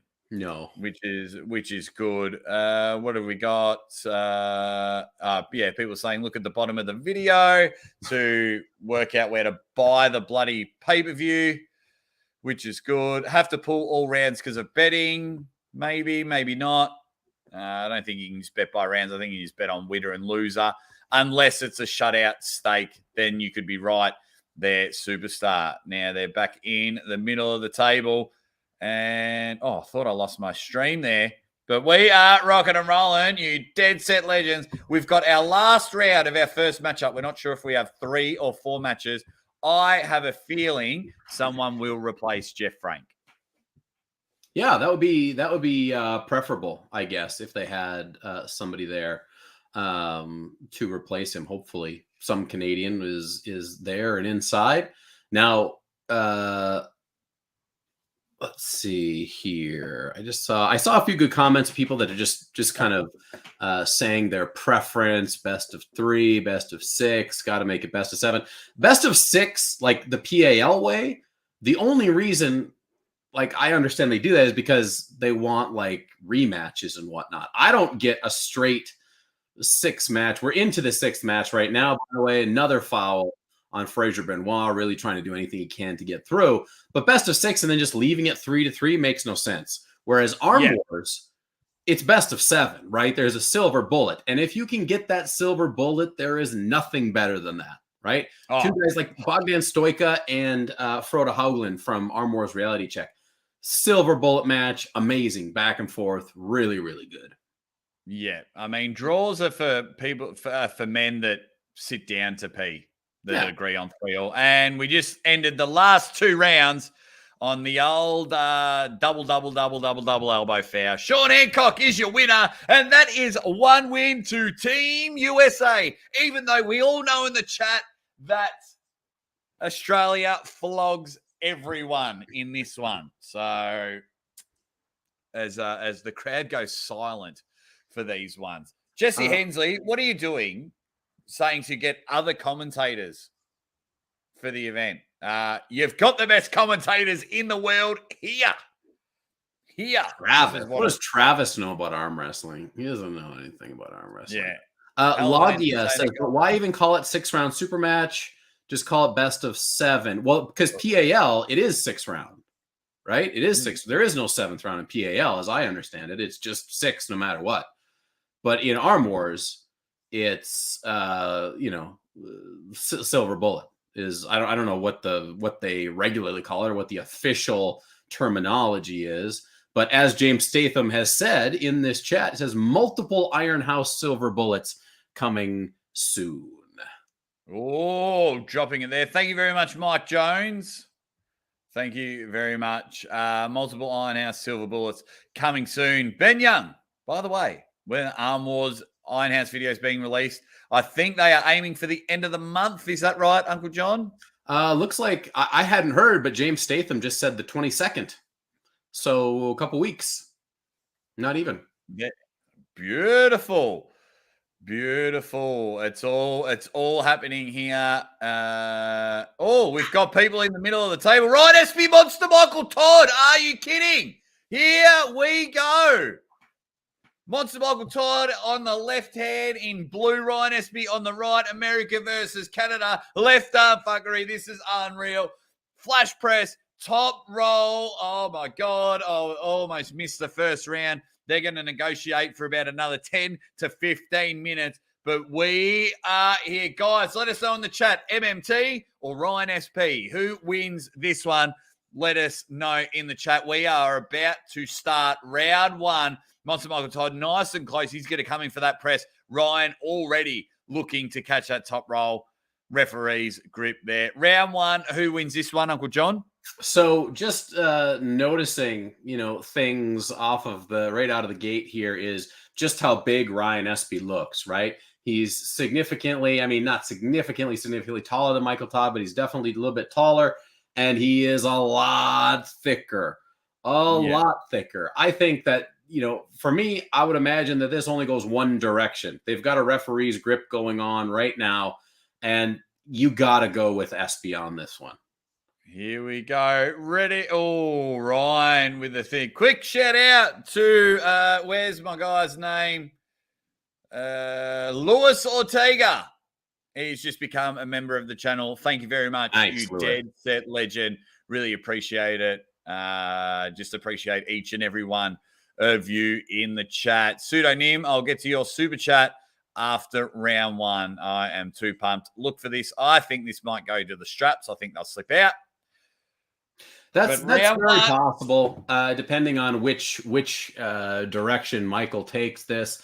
Ref's grip, dominant hand control by Ryan Espey. Oh, tell him what happened, Uncle Jon. Look, that was borderline a pin. That was a borderline pin right there. Michael Todd went in, and Ryan Espey said, no, sir, under no circumstances, and Michael was lucky to sneak out the bottom of the back door. It was unbelievable, yeah. Like when an underhand slip happens, I'm like, oh, game over, man. Game over. It's just going to be nuts. Pseudonym, for many who don't want to pay to watch, you two are like the Cherry Sport Radio broadcasters of old. A noble service you're providing. And you guys, thank you very much, Pseudonym. And you guys are awesome that want to come join us. We've got 433 dead set legends here in the chat, wanting to hang and bang with a guy from Canada and a guy from Australia. We really appreciate that you just want to hang with us, whether you have or have not bought the pay-per-view, and you want to help keep us going, because not going to lie, Uncle Jon and I thoroughly enjoy this. Indeed. Round one, 377 pounds of Canadian brute shit in Ryan Espey, looking to just take some names on that left arm. He wants Devon on the left. He was on the show not that long ago. He is going bang. Monster Uncle Todd hasn't tied up his beard in this one. He's just flicking it out the way. The hands are closed. Ready. Bang! And Ryan Espey just took a big steaming pile of hot shit on Monster Uncle Todd and crushed him. Crushed him, Uncle Jon. Let me just be clear on how close that wasn't. Not at all. Even close. If that is anything, Michael did complain a little bit about the position of the hands. From what I just saw, it's not going to matter too much. That was quick. That is exactly what I expected from Ryan Espey. After that match with Krdacha, he goes home. He has to go through and rebuild everything. And he is hitting with the force of a freaking Mastiff, because that was fast. As fast as Michael Todd is, Ryan Espey is just twice as fast right there.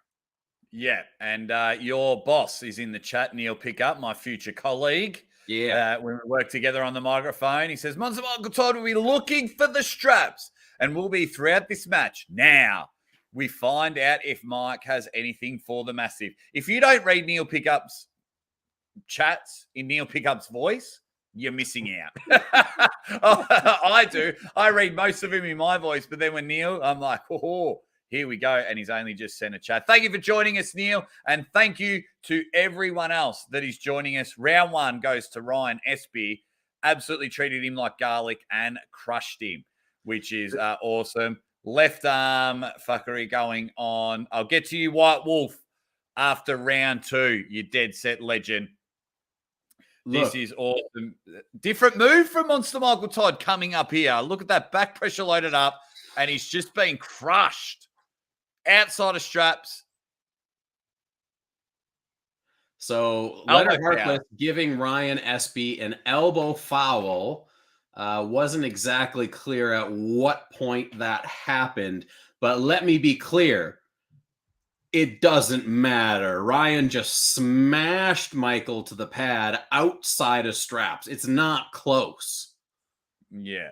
Yeah, it really isn't. And this is what I love because Ryan wants to remain. He feels he's number one in North America, and he wants that Devon left arm, and he's showing. He's looking pretty good. White Wolf with a super chat goes, oh! Ryan crushes cans, and Monster Michael Todd's lefties killer. Leonard Harkless calling fouls right and left. So I believe what just happened was he gave Michael an elbow foul in losing position, which lost him the match, I think.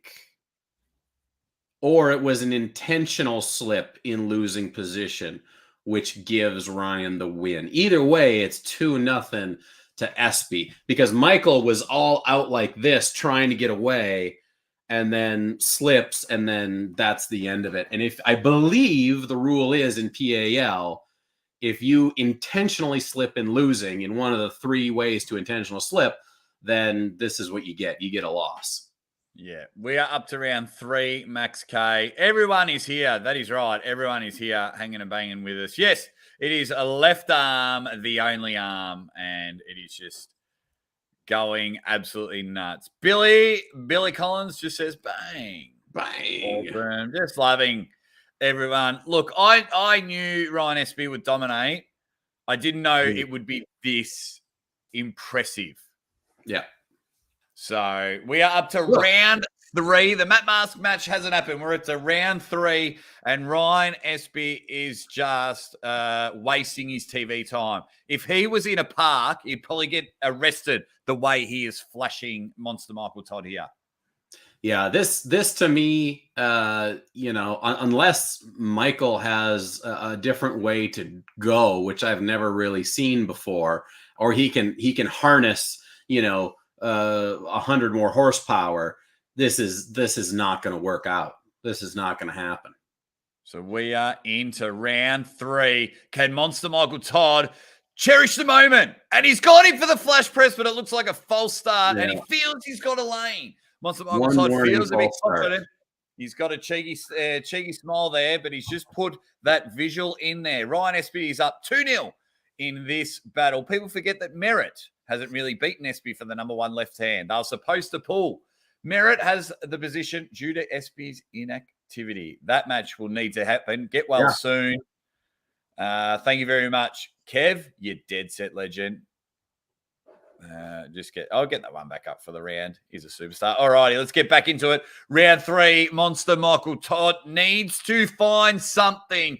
Can he conquer the treasure map that is Ryan Espey, or will the gold go to the Mastiff? Let's see how we go in round number 3. They're trying to fix everything up there. 2 massive units. Go bang! And we have a slip. It was the top roll from Monster Michael Todd. Lennox Harkless is just reminding everyone. He's given a foul. Intentional foul. So we got 1 foul and 1 warning for Michael Todd. This is the deal with PAL, guys, and WAF in general. When you've got a referee like Leonard Harkless, Leonard understands what an intentional slip is based on the rules. And arm wrestlers in general have an incredibly difficult time understanding what that means. If Michael slips and his hands are like this, that's an intentional slip. It's a foul. If he does that in close proximity to the pin pad, then it's intentional slip in a losing position. That's the end of the match. Like it or hate it, that's what it is. Yeah, it's sitting there, and all righty, let's get into it. Yeah, it does take it out. It completely takes you out. Yeah. Another early start from Michael, and a win now for Ryan Espey. And that is 3-0. Thank you, Neil Pick. Twatting like Danny Tesh's dad. Some other comments. PAL, WAF rules absolutely suck. Talk about killing the spectacle. They deserve to be swept aside by King of the Table, East versus West. And don't forget Arm Wars, Will Quinn. Don't forget Arm Wars. The PAL has a certain standard that they want. They want arm wrestling to look a certain way. It just so happens that we're in a time where people are like, no, I don't really like that anymore. I don't want that. That's not what interests me, because we we end up with matches like this where we don't even get to see anything. I mean, we saw Ryan, and he's absolutely killing it, but there's no leeway. There's no leeway. Like Beer Band says, East versus West is very similar. That's true, but they have also eased up. They're not calling the slips the same way as Leonard is. They've eased up on elbow fouls a little bit, whereas here, as Neil Pickup says, it's a foul and an effing joke. Yeah. I mean, it just ruins it. For me, we've just been watching a whole heap of Charizards, and now we're going back and watching Charmander. I think PAL just need to start evolving, start leveling up, because we have came and we've paid our $10 to see a bit of a match, and we've seen fouls and false starts and things like that. So let's pull their heads in. And let's get a match happening here in round number 4. Ryan Espey is up 3-0 as we get into round 4. And just to be clear, Levan Saganashvili's kidney says it's not Leonard's fault. That's true. Leonard is just, he knows the rules very well, right? And those are the rules PAL wants. Last match, more dominance. And that's going to be a foul against Michael for intentional slip again. I was really getting interested into this match, and now Ryan just sat on top of his hand. Ryan just sat on top of his hand. So it's much of a muchness. I know Leonard's got to play by the book. That's his job. That's what he's employed to do. I do get it. But I feel now if you're trying to run pay-per-views, you're trying to run everything, then you just, it's the entertainment aspect. This is why all the other leagues are just moving ahead. We want to bring you up with this PAL, but you're letting us down. Bang! And it's another, here we go. What's Leonard calling now? Another early start, false start, whatever. Sean Brophy, pay your last name for Sean Trophy, comes in and says, Devon is right. Thank you very much, Sean Brophy. We will talk about that a little bit, especially after all these matches, because I think people are going to absolutely poo-poo on the PAL. But we have had a whole heap of nothing for 10 minutes except for fouls. It's just not going the way we want. And we're still up to round number 4. 17 fouls on each side, going absolutely nowhere. Leonard trying to figure out how this match will start. Monster Michael Todd trying to save face. Ryan Espey loads up, catches the thumb, and he's called another foul. Intentional foul in losing position. If you, in PAL and WAF, if your fingers are off the back of the hand and the other guy's got a hold of your thumb and you don't put your fingers back, that is an intentional slip. Michael Todd, I don't know what he's arguing, but if the call was intentional slip and losing position, he is wrong. That is how WAF/PAL rules work. Yeah, and I think he was just like also, like, I think his argument is, I was actually trying to top roll. And it doesn't matter. It doesn't matter. It doesn't matter what you're trying to do. If you're trying to top roll, whatever, Michael's fingers were completely away from Ryan's hand, and that's what matters in the rules. The top fingers must be in contact with your opponent's hand. As soon as they come off and you slip, that's an intentional slip, according to the rules. Can I, why are you yelling at me, Uncle Jon? Why are you yelling at me? I was just guessing what Monster Michael Todd. Why are you getting aggressive at me? I'm your partner. You're like, no, he's not. No, he's wrong. You legend. Levan Saganistas Ramini. Sagan Nads are mini. Sagan Nads mini. Armbets.tv. $10 for this one. As we get into round number 5, it is 4-0 to the Minnesota, the Bull Mastiff, the big, massive 377-pounder, the giant burger that is Ryan Espey. And he is just really toying. I still want Monster Michael Todd to pull left-hand matches. He's an entertaining guy. I like Monster Michael Todd, just not in the PAL format. Yeah. Some people saying, you got to do this, you got to do that. He's just trying to get straps. But you got to understand that different leagues have different rules. This is not WAL. This is not Arm Wars. This is, way different, way different. And it doesn't matter if you think it's an intentional slip or not. It matters if it's an intentional slip as dictated by the rules. That is what matters in the PAL. Awesome. Thank you for boring us, Uncle Jon, with that garbage. We didn't care about the PAL rules. We care about entertainment and attendance snapping like a shit guitar. That's what we want. We wanted to have it. No, but it is, you are really good when it comes to the rules. So it's very good fit that I have you with me to clarify so people know and don't lose their shit in the comment section. Round 6, in straps. Ryan Espey just goes bang. And is that 5-0? That is all over. Is there a point of pulling another 5 or 6? I'm not sure. Amazing what happens when the ref isn't in your pocket. No, I just think, yep, Evan, you have nailed it. More watching here than the actual stream. We have 516 legends. If you can all smash the like button over there, they have 171. This is awesome. Beautiful. And they're going to have a play around on the 6th round. For those watching, Monster Michael Todd's on our left with a giant beard. Ryan Espey is on the right. Ready, bang, and Ryan just catches him. And Leonard just feels like doing that tap the elbow dance. He loves it. You can dance. You can dance. Everybody gets an elbow fair. And it's like, come on, man. All right. So don't forget, we still have our main event, Tim Bresnan versus Matt Mask, coming up next. For all of you asking where to go, it's literally scrolling across the bottom of the screen. Yeah, and Neil Pickup's losing it with his hashtags. He has gone nuts. It's just such a waste of a match, right? It's a complete waste of a match. It's why even do it? Like, obviously, I don't think it would matter very much. Honestly, I don't. I think Ryan is showing he is completely dominant when it comes to him and Michael Todd, but we are losing out on, what would happen if the things weren't so ridiculous. If Michael could get the strap a little bit easier without all the shenanigans, it just slows it down. Yeah, and he did his press. Monster Michael Todd finally got his press, I think, off an early start. I think Leonard was a bit like, okay, you can have your quick press. But 5-1 is the end score. Ryan Espey is your winner. The 6th round, once again, I don't even think that Monster Michael Todd wins. You know what I mean? That was cool. Good on you guys for doing it. We're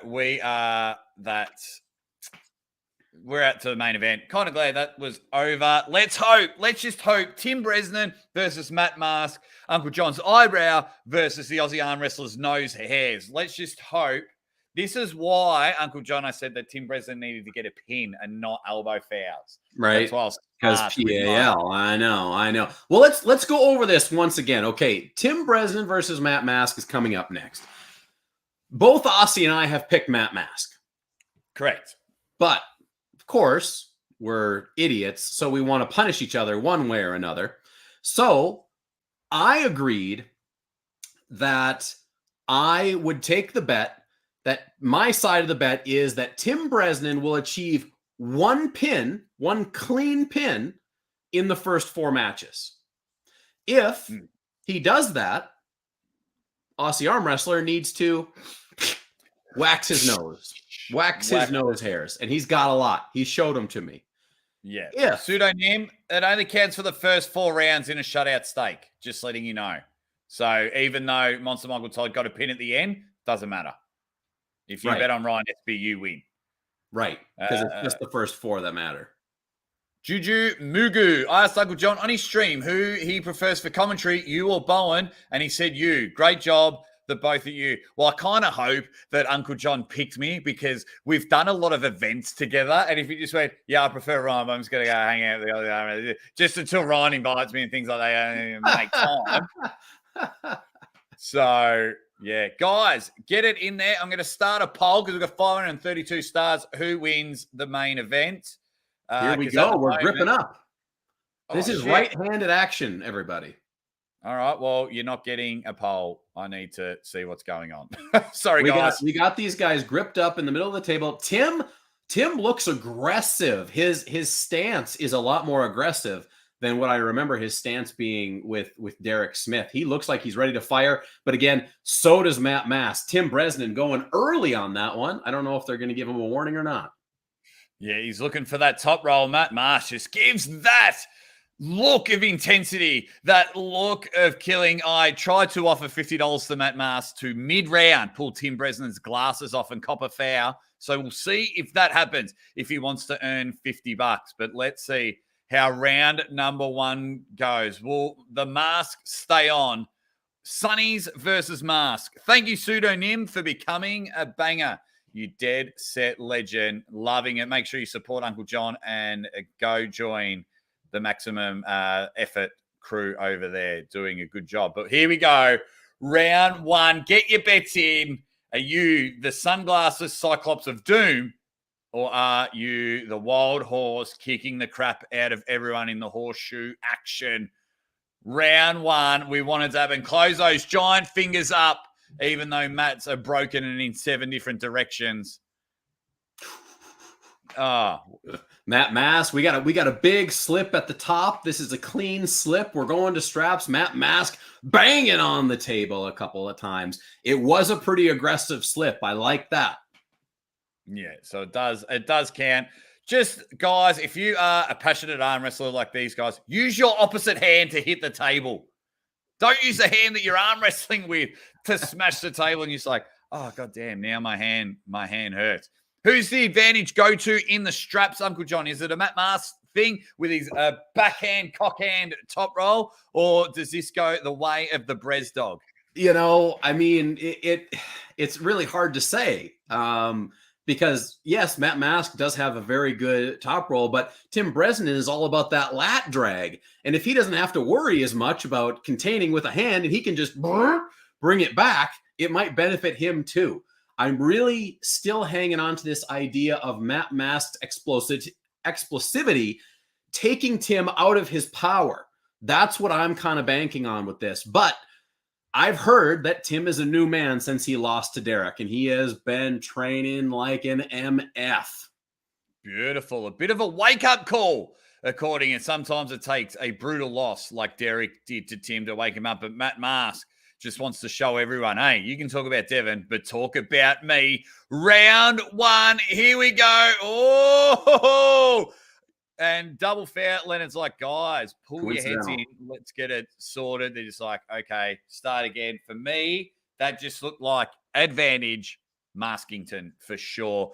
Matt will sit on top of Tim's hand and he'll side pressure him over, take him. It is going to be 4-0. Thank you very much. You may as well slit your eye live now. A lot of energy getting put into this first round, which may add up as we go. Referee's grip in the strap. Matt Mask getting closed first. Now Bresnan, here we go. That's an early start. One foul on Matt Mask. Here we go again, ladies and gentlemen. Oh my God. I think instead of saying fuck, I think foul's like the worst F word you can say these days. Yeah. All righty, round 1. They're closing the fingers. Ready. Another early start. Leonard's taking forever. One early start each, as we've got 572 dead set legends here in the chat. You're here with Uncle Jon and the Aussie arm wrestler. Let's check this out. What we need, you've got Matt Mask on your left. You've got Tim Bresnan on your right, both looking for lat drags and pulling outside, but they're taking forever to start. Matt Mask's fingers are closed. Tim's closed, and they've both gone early. Yeah, Matt's fired up. He's sick of it. Leonard wants to close the fingers and then just hold for a little bit. I'm not too sure why, but it's really taking it out of this match. A lot of energy being spent. Round 1. Ready, bang! And we've got... Oh, my God. We are not going to see a single match today. Are you kidding me? Matt Mask gets an elbow foul. Winner, Tim Bresnan. But our bet, still going. So our bet is live. But if you went on shutout stakes for Matt Mask, you have lost. You have lost. Ridiculous elbow fouls. Thank you very much. Yep, D Metz has just said, just made my money. Where'd he go? D Metz. Laughing all the way to the bank. Yeah. Look, guys, you need to take this into account when you put your money towards pay-per-views, when you put your money towards tournaments, or you consider places that you want to go and arm wrestle. If you don't like this, the only way to let people know is to not, to have your voice heard. I really, really am tired of these rules used in super matches. Yeah. Right?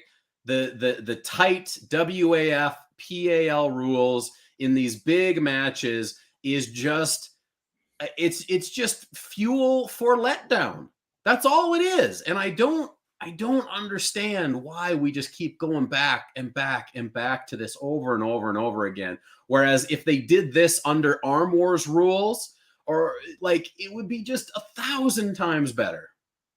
Yeah, that's underselling it. 1,000,000 times better, 10 billion times better. We have to try and provide the energy on Foul Fest, April 2022 here with Uncle Jon and the Aussie Arm Wrestler. Foul. I feel like we are calling a chicken farm. I want to call some arm wrestling action. They're out of the straps. Round 2, Tim Bresnan up 1-0, and he's got the Cyclops beaming on Matt Mask. Aggressive slip. Why don't they both just start in shots? Oh, yes! Finally. That was one of my favorite things. They slipped and stayed at the table. Yeah. No big breaks. 35 minutes. Yeah. Hey, by the way, we are at 600 people in the chat right now. Amazing, everybody. Absolutely. By the world of wobbly wank, what the fuck? Why to keep people doing this? Bollocks comes from Neil Pickup. That's hilarious. Yeah. Well, that's it. That's it, right? It doesn't need to be this way. It doesn't. Yeah. And just a quick shout out to my wife. Happy baby shower day. Hey, baby shower. Her baby shower today. She'll be up and about. Maybe in this main event, I'll see if she's awake and get her on the show. I'll get to your super chat in a minute. Juju Abugu. But we hopefully will see a round of arm wrestling and not chicken fouling. Round 2 action. They're stuck in the middle. They're going closer to Matt Mars. Tim Bresnan not happy with the setup. Oh, my goodness. Tim Bresnan stopped it. Tim Bresnan with the full power control. They are stuck in the middle of the table. Tim Bresnan drags and goes down. Oh, no. And gets the pin. Oh, no. Looks like somebody from Australia is going to wax their nose hair. Is that what I'm heard? Damn you, Matt Mars. We've got 2-0 for Tim Bresnan. One on complete unnecessary fouls, and the second in an honest-to-goodness win. He's got it. He stopped it. Mask was not able to use that power. He was not able to use that power at all. Now, I'm happy because I don't have to cut a slit in my eyebrow, and he has to shave his wax his nose hair. But I will go somewhere and film it for Maximum Bang Monday. Now, on the other hand, we did both vote for Matt Mask. We did both say that he would be the ultimate winner. So Matt Mask needs to change up. He needs to hype. He needs to get up there because he needs to blow through that hand and achieve some hand control. Because when it's flat-handed like this and he can't fully get into that position that the Wild Horse needs, Tim is going to take this. Yeah. Juju Mugu, shutout stakes should be wins by pins, not fouls. Boring. Mr. McPhee, 180 watching live. LOL. Well, we have 600 people. Thank you very much. I have to scroll past. Too many comments. I've got to scroll to try and keep up. All righty. Now they are lining up. The Derek Smith haters. What's up? Derek Smith just entered the chat. Derek, huge point that we'll get to after this. Now, if I just go to rankings.com, and Derek Smith has just gone up the rankings even more after 2 rounds. Right? So round 3 action, Matt Mask on your left, Tim Bresnan on your right of screen. Watch this. Look for the top roll into the slip. They just cannot get this grip going as we have 480 people hanging around the table, phones and cameras everywhere. Take a step back. It looks like they're standing on their dicks. Give the arm wrestlers some room. Round 3 action. Sean's giving me the thumbs up. I'm not the referee, mate. You are. We need to get this action going. Bang, slip.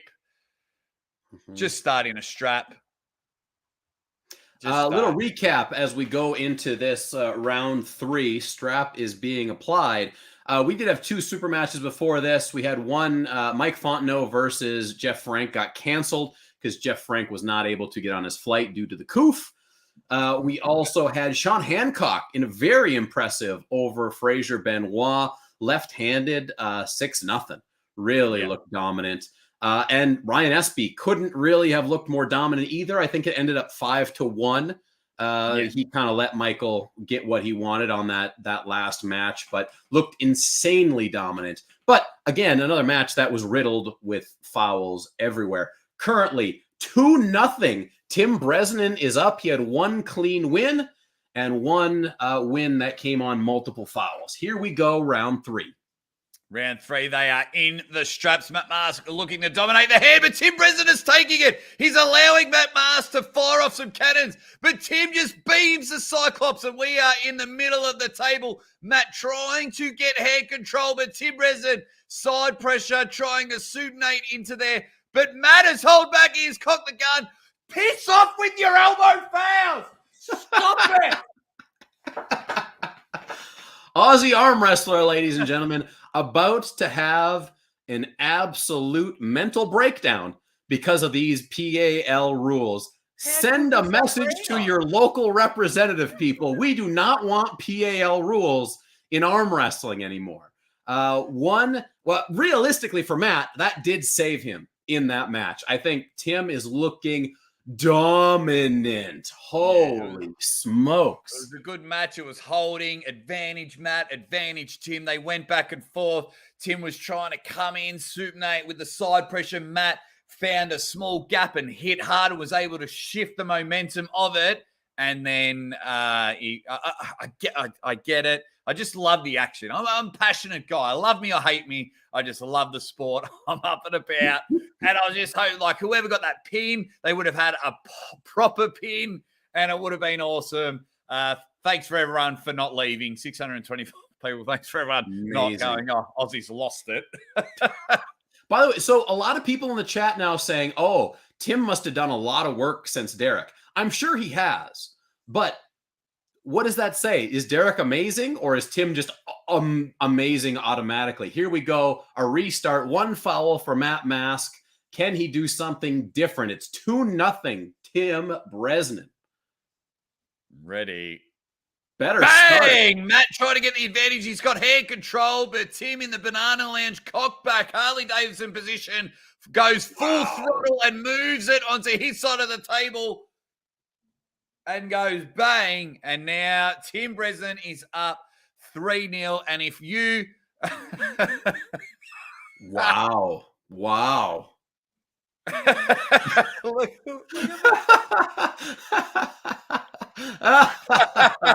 Yes, you are, buddy. Yes, you are. For those that don't know, Maximum Bang Monday, I have to wax my nose hairs because Tim Bresnan's got more than 1 pin. That's the best. Thank you. Thank you very much, Tim. And this is a good one, and you keep bringing it up. Tim 3-0, legit. Yes, and so let's put a bit of respect on Derek Smith's name while we're at it. While we're there. Big Frank, you dead set legend. Thank you for becoming a member. And thank you, Uncle Jon, because you are the OG of the lives. A lot of the reason the 631 are here is because of yourself. We work together. Everything is split down the middle, guys, so don't worry about it. A lot of the times Uncle Jon tells me not to give him any money, but I'm like, not a chance. Don't be silly. Let's work together. But 630 people in the chat. Punch that like button up. Let's make it the biggest live stream commentary in the world somehow. But you're all awesome. Just for supporting. It is 3-0. 3-0 to Tim Bresnan. Do not buy the pay-per-view because there's 3 rounds left. Oh, I believe is the pay-per-view, the tournament is on pay-per-view. So the amateur tournament, which happened before this, was on YouTube live. So I'm assuming the pro tournament will be live on YouTube afterwards as well. That's on High Dollar Entertainment is the YouTube channel. Go subscribe to then. Sunken Ship Sport says, this is how you grow a sport. Great stuff. Thank you. We will go again. Derek had a good day against Tim. Won't happen again. I don't know. Ooh. So here we go. This is, round 4. This is Matt Mask's chance to turn this thing around. He did get better hand control in that last match, but it didn't seem to matter. Neil Pickup saying, Tim Bresnan having a solid day. Good for him. High pressure situation for him today, coming off a loss to Derek.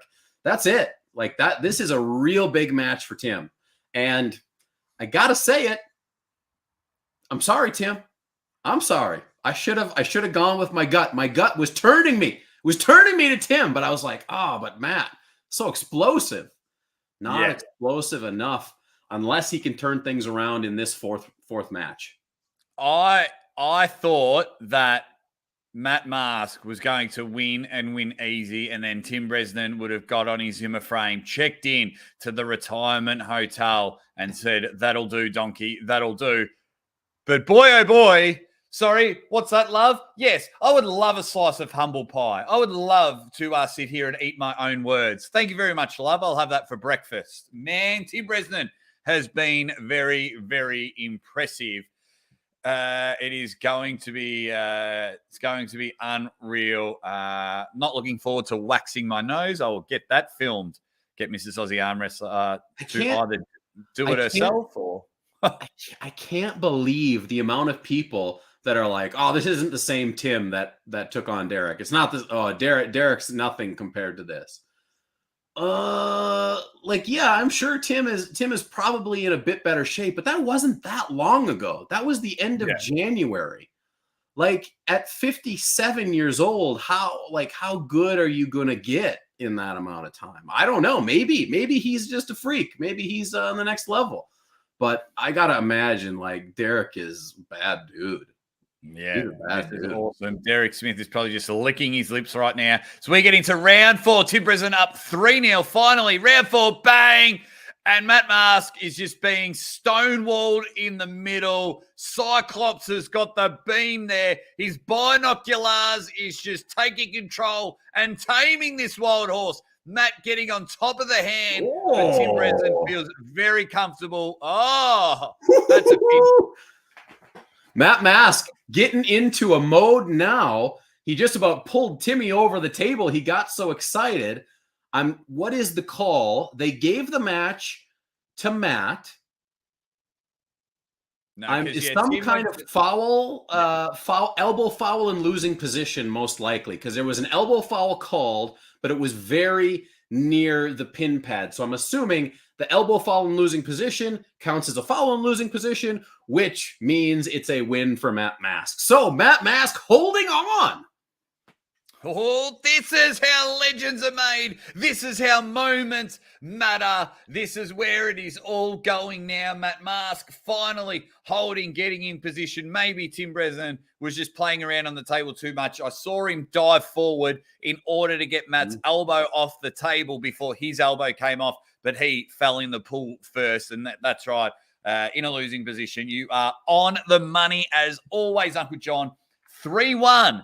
As everyone in the comment section, 600 Dead Set Legends. Talk about mind being blown. Thank each and every one of you for hanging out with the Aussie Arm Wrestler and Uncle Jon's Arm Wrestling Show for the live commentary. You didn't want to buy arm bets, so we provide arm bets for you guys. PAL, main event, 3 Tim Bresnan, 1 Matt Mask. We are about to get into round 5 of this solid action. Someone has just gone and just grabbed the nuts of the wild horse and says, let's go. Let's raise this one as they have a bit of a chat. And Tim Bresnan just having a chat with Leonard Harkless. I don't know what they're hanging and banging about, but It is awesome. Please, everyone, hit that like button. I'd like to. Derek's win over Tim was more about Derek being really good that day than Tim being bad. Matt, a fan of Holdia, could be on now. You know what's going to be awesome? You know what's going to be awesome? Now that Matt has found a hole, he's going to foul out, lose on foul. Oh, shut up, Uncle Jon. Dan Kaufman says, I'm a dead set legend. I've made it in life.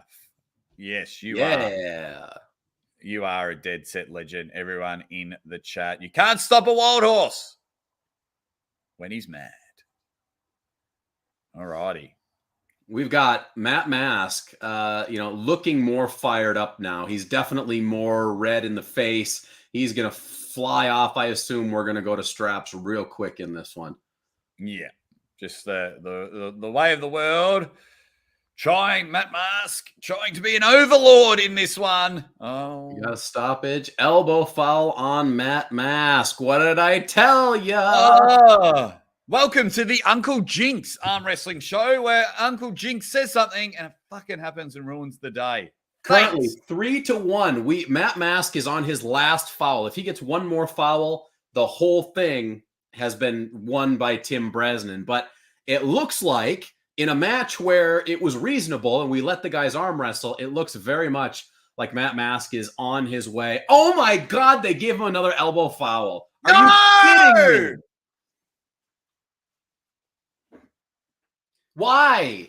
Why? They gave the match to Tim on that elbow foul. I quit. It's stupid. PAL. It's stupid. Don't quit arm wrestling. Thank you very much, Murat. You're dead set legend. He says, great to see this channel blowing up. Well deserved. Always entertaining. Thank you very much. What wasn't entertaining was Uncle Jinx with that bullshit call. I knew it. So Coach Ray ruins arm wrestling, and you've just ruined this main event, Uncle Jon. I mean, this is a close match. Tim really showed that he still got it. He is still ripping and rocking, but this just got fucked up. I'm sorry. This is a stupid way for this match to end. I want to see if Tim's got the distance. I want to see if Matt can pull it back over. There's no reason that needed to stop other than stupid rules. He legit found a lane and we were on. Like the hairs were standing up on my arm and the blood was flowing. And I thought we had something. Ricky Walker with a super sticker. Ricky, if you've got a question or something, we'll try and find it in the comment section. Thank you very much for your super sticker, you superstar. Really loving everyone in the chat. Thank you, everyone, as well.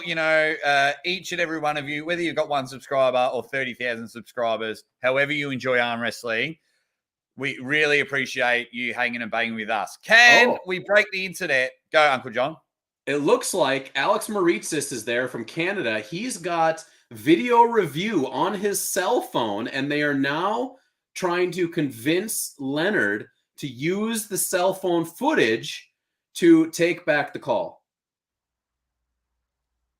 Leonard is having no part of it. They're trying real hard to get that last match ran back, but it looks like it's going to be unsuccessful. Matt is obviously not happy. That is ridiculous. Yeah, you're right, Steve. Uncle Jon ruined it. Yeah. Ready now. My fault. Let's all pretend it didn't happen. I mean, I'd like to go back and see the elbow again, right? There is, I've seen a couple people that's like, oh, you got to keep your elbow on your pad. I get that. I agree with that too. You do have to keep your elbow on the pad, but these look like really, really small elbow fouls. Like really small. Claims the title himself. Yeah, Shane McMahon winning the World Cup. Man.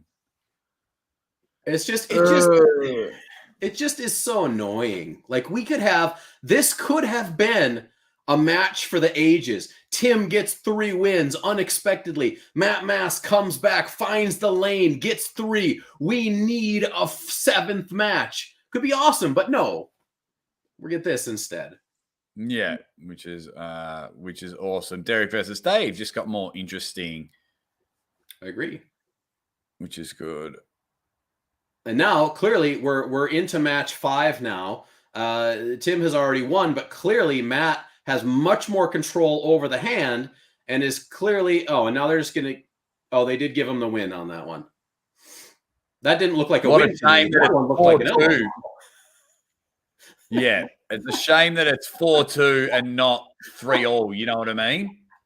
And Tim is not happy. Not happy about that one. He says that was not a pin. But that's like, so that's 4-2. Is that's all over, isn't it? Tim's like, Matt's like, let's go again. Darren Bills, Leonard Harkless remains undefeated. Oh, that's insane. I don't know. Was that 4-2 or was it 4-1? Nah, 4-2. 4-2 with that second win. Because remember, it was 3-1. Right. Then you jinxed us. Yep. We got the elbow fouls. And then, yeah, one of my new favorite YouTube names. You love this, Uncle Jon. Big Papa Pumpkin. Saw him on my Matt Mask video, and I was like, dude, you've got a cool name. Oh, Mr. McPhee, thanks for the great live, boys. Keep up the great work. Thank you very much. I'll be live again later. Oh, we got plenty to talk about now, but I'm also going to try and call the UFC today. Look. Let me be clear. The stream's offline. Yeah, the stream's over. No, nothing there. Let's do a quick result recap for those of you who didn't have the stream. Mike Fontenot versus Jeff Frank did not happen.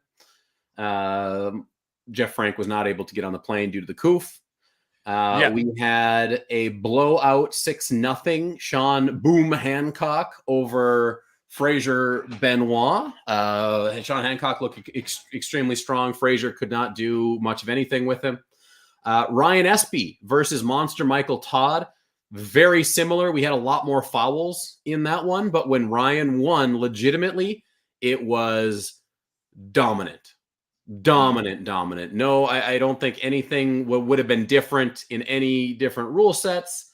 Neil Pickup, they need to realize that nobody wants to watch the goddamn referees decide the match. Total and absolute wank. I could not agree more. So then, make it happen. Yeah, Matt and Tim in Arm Wars.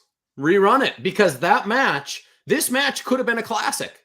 It could have been a classic. And I'm not mad that Tim won.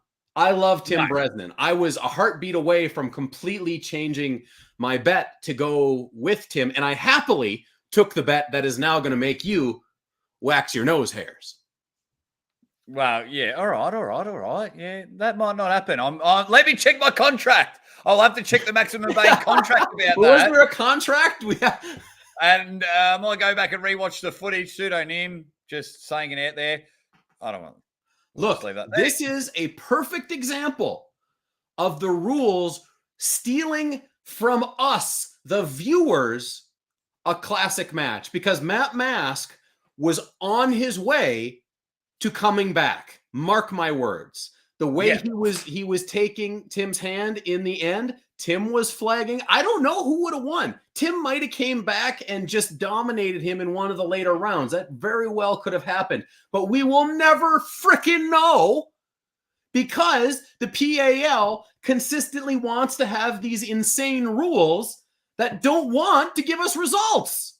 They want us to leave angry. I'm leaving angry. Why am I leaving angry after an awesome arm wrestling match? Because it sucked. PAL. It sucked. Looked like a bunch of straws, that one. Z's guitar accounts. It's time for Uncle Jon to go off on lame-ass fouls, and rightfully so. That was lame. People agree. The comeback was in full effect. I smelt the comeback. You smelt the comeback. It was just unbelievable. Marcus Thompson said, what's the bet this time? I said Tim Bresnan wouldn't get a pin. Boy, was I wrong. So now on Maximum Bang Monday, I will have footage, Marcus Thompson, of me getting my nose hairs waxed. And that'll be the punishment for Maximum Bang Monday. Heaps of comments. I've got to scroll through. Beautiful. That was it's so frustrating. It's so frustrating. And okay, Neil just in with a good comment here too. Matt and Tim aren't happy. Nobody who watched it is happy. Everyone loses. Arm wrestling loses. It just pisses me off. I'm there with you. 100%, Neil. And Neil and I have had this conversation multiple times. Neil, have you got 10 minutes to come on the stream? Neil, come on and be angry with me, Neil. Oh no, I've got to send him the link. Yeah, send the man a link, because it's just so annoying. It's so unnecessary. You got two guys like Tim Bresnan and Matt Mask, who, you know, whether you like one guy or the other, these are two high-level dudes that are arguably top 10 in the world, if not top 20 for sure in the world. And right, this is Neil, what we get. This is what we the get. link. If you have time, Neil, come on. I've sent you the link. Just click on it. Jump in, Neil, pick up. I'm going to go outside and slam my flappy dog in the car door to take the pain away. I got to pee if I'm going to talk about this anymore, else I'm going to pee my pants. I'm so angry. Yeah, I'm going to go. This is right. This is how I'll get my frustration out. I'm calling the UFC a little bit later on in about 3 hours. 3 hours to 3.5 hours. I'll be live again. But we need to talk about this rubbish that just went on. I understand it's the rules. Thank you very much for supporting. Let's get these likes up to 500. 500 of you still hanging and banging. If you're new, I'm the Aussie Arm Wrestler, and with me taking a piss is Uncle Jon from Uncle Jon's Arm Wrestling Show. We had a match. We had a match ready to go. We had a match. It seemed good, seemed likely to happen. I just cannot believe that it got ruined so easily. Yes, we get Leonard's got a job to do, but he's also got a job to do to the sport of arm wrestling. Look, go ahead. Poll time. I have absolutely no ill will towards the referees. It's not their problem. It's not their fault. They are hired to referee an event with a certain set of rules, right? In my opinion, Leonard and all the other refs, I believe that they did a fine job of refereeing. It's not the referees, it's the rules. The rules they enacted when they call all those fouls for intentional slip, that's in the rules. It is 100% in the rules. So Leonard, great job. You did what you had to do. And it's not like Leonard wants the matches to end like that. He's just following the rules. Those are PAL rules. Yeah. That's it. So I've got a poll happening at the moment. Did this just kill PAL? So we'll see. I've got a yes or no. 102 votes and 85% of you has happened. And welcome to the Fat Lad Esquire. Neil, pick up on a scale of 1 to I hate life and would rather eat my own fingers. How annoyed are you? Mate, I feel like putting my dick in a liquidizer. It was just, mate. You know what? It's really annoying because PAL are a fantastic organisation. When they do things in Poland, it's professional, it's class. But for super match arm wrestling, the rule set just blows, and not in a good way. Yeah. It's just, it pisses me off. That match was on the edge of epic. It was just about to go to the next dimension. And from what I could see, Matt looked like he'd just found a foothold and could actually come back in. But yes, and that's where you get a dramatic match. That would have paid off for him. That would have been, Matt had been gathering momentum. As I actually said before the match started, if Tim could get a set pronation and stop the match, he's in it, because he pulls off his lat. He's really strong off his lat. He's got that little thick hand, and he can just load off the strap. He got that early, but it wears on you. You've only so many times you can do that. And Matt, with that explosivity, the length, the leverage advantage, he was coming back into the match. We would have seen it. It could have been really entertaining, real barn burner. It ends up on a foul fest, and everybody's pissed off, and it just grates that living. Yeah. Yeah, we just got robbed of a silver bullet. Like I could have seen that 3-3, and they both would have been fired up, putting their pubic hairs on fire and going, right, we need to determine who wins this. Instead, we're all really frustrated would probably be the best word. The best word to describe this. It is, absolutely garbage. You know where this wouldn't happen at? Arm Wars. Just saying. Well, I mean, look, people are going to see it their own way, and everybody's people. You may think I'm biased in that respect, but whether it's in Arm Wars or whether it's in any other organisation, I'm not looking to sort of take matches off the PAL. I'm not looking to take matches off any promotion. The reality of the situation is we need all arm wrestling promotions worldwide to do well, to succeed and keep growing the sport. And my only stance on this is that it just doesn't do that with this rule set. You can't have crazy strict rules on a professional arm wrestling match. All the disparate elements that were there to create the rule system that they're using was when it was designed to get through a lot of arm wrestlers in a given day. That's what they were for. I know, I was in the fucking room when they were put together. Fact. That's it. Simple as that. Yeah. So the situation is you have an opportunity to deviate from those rules slightly. We're not talking about going to loose rules. We're talking about allowing a situation where you do away with nonsensical, stupid rules that just do not suit the format. I mean, losing position. What a fucking joke that is. Who's losing position? Frodo Hoaglands or Travis Pageants? Right. Because let me tell you, they're very different things. So somebody, for a referee, often someone who's not really versed in arm wrestling, to denote what is a losing position makes my blood boil. It's just a needless thing. In the arm wrestling at this level, it's like a. Can you imagine a boxing match? Oh, you were going to get knocked out there. You either get knocked out or you don't. You either lost or you don't. In a motorcycling race, you either fall off or you don't. You don't need somebody to tell you were going to. Yeah. It's total bullshit. It's supposed to be a professional arm wrestling. If you pin the dude, you pin him. If you don't, you didn't pin him. It's that simple. Why does it need to be hard? We've invented a strap. Use the strap when the arms come apart. Done. Right. Simple as that.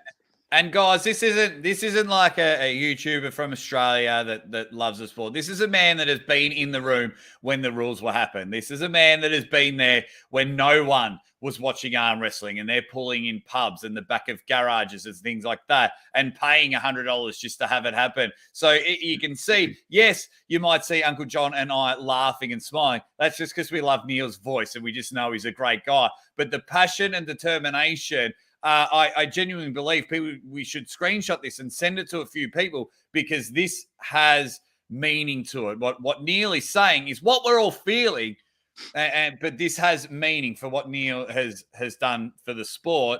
And we can get frustrated as fans and pull us in the sport, but when you've got Neil sitting there like proper frustrated, like, do you know Neil what? Mitchell, One of the things I'm really frustrated about, Jake, is the fact that you get a scenario when I was reading the comments, right? And there's things in the comments and it's saying stuff like, boycott PAL or PAL sucks, I'll never buy a PAL event again.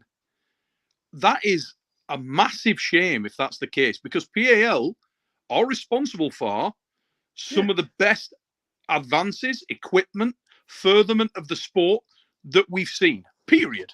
I mean, fantastically beneficial organization. Let me tell you right now. Whether you love them or hate them, fantastically beneficial. Created amazing equipment, the best tables in the game for so many years. And it's hurting them really badly. It's hurting them. I don't know. Well, I think this was just, I think just like yourself, Neil, with people saying boycott and things like that. I mean, we're never one to boycott anything. I'm an arm wrestling lunatic, so I'll buy another one because, you got to give everyone a chance. But I think everyone in the comment section was just like yourself and just going bang, passion, not thinking with emotion and things like that. So it'll be interesting to see how the next pay-per-view section goes. I think that, if I'm going to, obviously the way the matches went, I think if I'm going to critique and, chuck in my couple of cents in there, from watching the last few pay-per-views and then seeing like just a deadpan camera, you know what I mean? Like what you and James are doing for Arm Wars. Unbelievable. King of the table. It's like we're here and we're looking at the pullers, East versus West. They're following one puller per round to the corner, listen in, back to the table. So then when we just had the screen, it was like, and you're charging more than these other pay-per-views. I was a bit like, come on now. All right. So question, Neil. For me, what I saw, especially in the Michael Todd versus Ryan Espey match, we got certain levels of rules issues. And I want to know what you think is the biggest culprit. Like one, the full foul for movement in referee's grip. That accounted for a lot of fouls today. Also, any foul in a losing position resulting in a loss was massive. That's number one. That's the one. I mean, referee's grip is referee's grip. It's there for a reason. If the guy, you've got to allow the referee to control the match, and the guys are professional, and some of them will push the limits, and there has to be a hard stop. The referee has to have a hard stop. He's got to have the ability to control the match. Now, the referee's grip is that the length of time it takes, the nuance of what it takes to get to the referee's grip is a different matter, and that's something that you can discuss and break down and formulate in a certain way. We do that with Arm Wars, other promotions do it. But I agree with the referee's grip. Once you are in the referee's grip, that's the hard stop. And the referee has to be able to do what they do in there to enforce the match and enforce a fair start. Everybody's looking for fair arm wrestling. But what they're looking for is the last part, actual arm wrestling. Now, the whole slip in a losing position is a ridiculous, outdated, outmoded bullshit concept. Fact. It just is. I'll discuss that. I'll debate that with anyone drawing breath. It's just lunacy. I mean, the people will say, "Oh, there's a definitive losing position," and it just isn't the case. As I say, I've got hours of footage with guys like Frode Hoagland and others that are able to win from seemingly ridiculous, seemingly impossible positions with no hand, with no wrist, with the guy completely in control of their hand, climbed up over their hand. I've seen Ron Bath, who's a magnificent arm wrestler, one of the best to ever do it, with as much control as it's physically possible to have in an arm wrestling match, lose to Yoshi Kanai. Just because Yoshi Kanai would not quit, and 3.5 minutes later, Ron's arm collapsed and fell sideways onto the pad. And afterwards, when we're interviewing Ron says, "I couldn't have had any more. If you'd have I'd climbed, I'd walked, I'd done everything I needed to do, everything by the book, couldn't have got any more, couldn't have got better position, didn't do anything wrong. He just dragged me out to deep water and drowned me. Nothing I could do." That's entertaining. That's an element of arm wrestling. It's a combat sport. If you can just outlast a guy, if you can just want it more, that's the essence. It's the spirit of the sport. So anything that stamps that out, anything that eradicates that from the sport, I think's terrible. And we're not worried about, getting, let's get through this quick because there's a lot of other stuff to do. People around the world, that's what they were excited about. They tuned in to see these matches. Those were the headlines. That was the attention grabber for the whole goddamn show.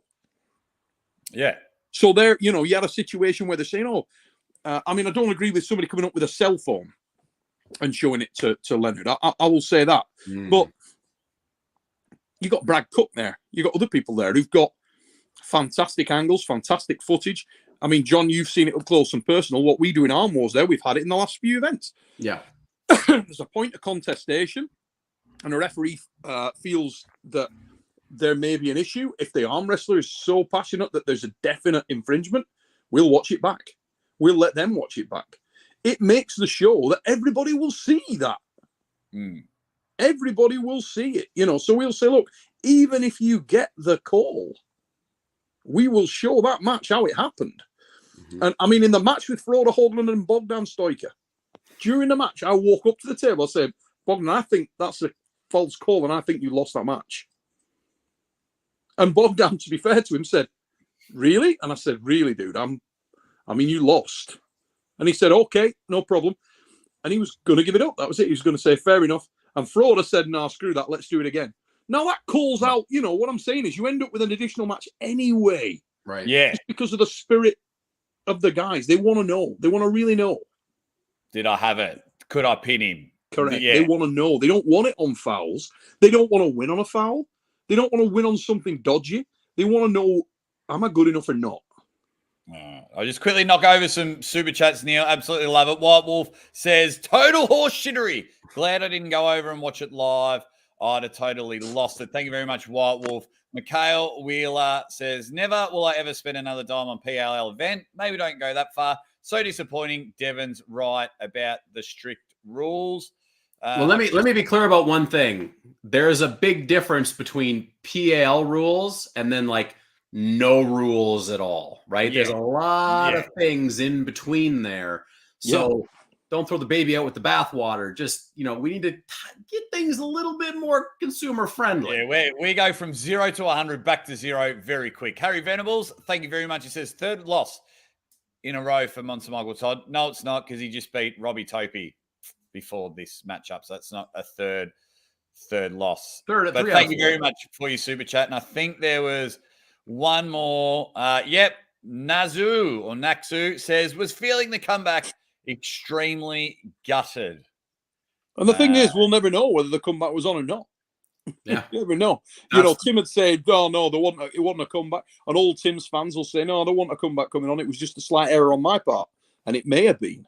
All the Matt Mass guys are going to say, no, definitely it was comeback. Definitely. So neither guy walks away with a clean win. Tim Bresnan, who's an absolute warrior and a gent, he walks away and he doesn't know. He's not sure. Yeah. Can he be sure? And it'll piss him off that everybody will be like, oh, Matt was on your ass. Yeah. He's going to come back. You know, Tim doesn't want that. Tim wants to walk away definitive and having signed and sealed it. He doesn't want any of those questions, doesn't want any of that nonsense. That's what he wants, as everyone does, you know? So, yeah. All right. So, Neil, a lot of people in the chat are like, oh, Tim is back in shape since the Derek match. It was Derek just got lucky and caught Tim on a bad day. Are you in that camp, or does this increase the legend of Derek? Like, holy smokes, Tim looked as good as he did today, and Derek Smith beat him. I think you've got to give Derek the benefit of the doubt there. In time, it will iron itself out. These things always do. We'll see. You know, Tim Bresnan for me has got nothing to prove. Not a thing. Tim can take a loss, and I still consider him an exceptional arm wrestler. He is an exceptional arm wrestler. He's been doing it for years, and you know it's rare air of the guys that can claim to be able to beat him. I would like personally to think that Derek Smith is more responsible for winning that match than Tim is for losing it. That's just how I see it. I think Derek's got massive potential. He's a very, very good arm wrestler. He's immersed in the game. He's a very intelligent puller. He's efficient. And he's a giant. Yeah. So, you know, he stylistically has things that, and he knows Tim. He knows the game well. He knows where to arm wrestle him, how to arm wrestle him. I think he'll have done his homework. He clearly did. And he has the scale and the height to hold center table. If Matt Mask has an issue, it's that sometimes he can outrun his arm a little. He's shown that as a problem for him in the past. And Matt's one of my favorite arm wrestlers in the world. He's exciting. Just an incredibly exciting, intense arm wrestler. But he does have a little hole there. You know, that's a problem for him. Just from a sort of, if you look at the guy, physics dictate that he's going to have problems there. You know, because he's so long in the arm, he's not going to be able to hold center as well. It's just the way it is. Now, in the past, when you've seen him beaten, it's been by guys who can maintain that center and apply a great deal of side. Todd Zilla, Ron Bath, Devon Larratt. A lot of the time, he's capitalized, he's taken the hand and wrist from those guys, but they don't go away. And if they don't go away, it makes it much more difficult. And Bresnan does have that ability. From what I could see, Matt looked like he was getting some real purchase in that, though. I don't know. That was interesting. Oh, that's the thing. We'll never know, and it's right very frustrating. Someone that knows Tim Bresnan very well, Corey Bresnan, thank you very much for your super chat. He just wants to throw some shade at Uncle Jon and says, Uncle Jon, I told you he would win. He being Tim Bresnan. Let me just take this time right now to say, I bow. I bow to Tim Bresnan. I bow to the legend. But Tim did win me the bet. Did you hear about the bet that we had, Neil? Oh, was this the one where he's going to shave his eyebrow? I was going to shave a slit in my eyebrow, but Aussie lost because I knew Tim would pick up one match in the first 4. So Aussie now has to wax his nose hair. Oh, nice. Yeah. That's just what we do. Now, Neil, you're in a bad mood, so I'm just gonna lift you up. Congratulations on 100 show of The Fix. It's a very entertaining show, and for some reason, I don't know how the show even survived 100 episodes without getting the Aussie arm wrestler on, but that's neither here or there. That's okay. You've had anyone and everyone on the show besides the man with the greatest arm wrestling catchphrase in the world, but that is okay. I am certainly not picking up what you're putting down. No, but seriously, I message you personally. I think it's a very entertaining. I've even sent you a photo of me watching The Fix in the shower on reruns, and then we took some abuse last week. I'll tell you, I got so many. Last week was like a divisive. I took so much abuse. We had PMs left, right, and centre, emails. People on one side of a camp. Usually, it's either Engin's side of a camp or Devon's. Oh my God, it went off. A lot of messages. Brilliant. And also the stuff that you and James are doing, and being able to talk to James on a personal level, and consider all you guys my friends. Just the commitment. Like there's people, I'm helping Neil with Arm Wars and we're working together on this. But then when I sat down and I had a one-on-one conversation with James, I was like, whoa, this guy is balls to the walls, putting everything into this Arm Wars production. And I just really wish the numbers and everything would just skyrocket, your subscriptions and your views on the videos. Because I think I've only missed one premiere when you have a new episode out. Okay. And I just think they're great. And just, because I know you're very frustrated what's just happened with this main event. So I just might lift the fat lad up and just say, mate, you are crushing it. And if anyone knows someone that's on fucking Netflix, send them Arm Wars and say, get that show on there. I'll just quickly read this super chat, Neil, and then we'll keep talking about how good you've been doing. Thank you very much. It says, this event just made me respect Arm Wars, King of the Table, etc. even more. Simply just more fun and entertaining matches for the fans. Thank you very much. But Neil crushing it with everything that's going on over there. What we're trying to do with Arm Wars is different to King of the Table. It's different to what we used to do with WF. It's different to what we do with Arm Wars in the past. And it's different to when we do a live Arm Wars. For those people that haven't seen it yet, they are short films. So the film takes you on the journey of the match, the story, the behind the scenes, all those things that, like we were talking about a moment ago. What would Tim Bresnan's outlook be on that? What was his perception of it? What was Matt Mast's perception of it? What about the referee? What did they think? What about the other top arm wrestlers that were standing 5 feet away? What did they see? That's what we're doing. So it's just to take you on that journey and to allow the story of an arm wrestling match to be told.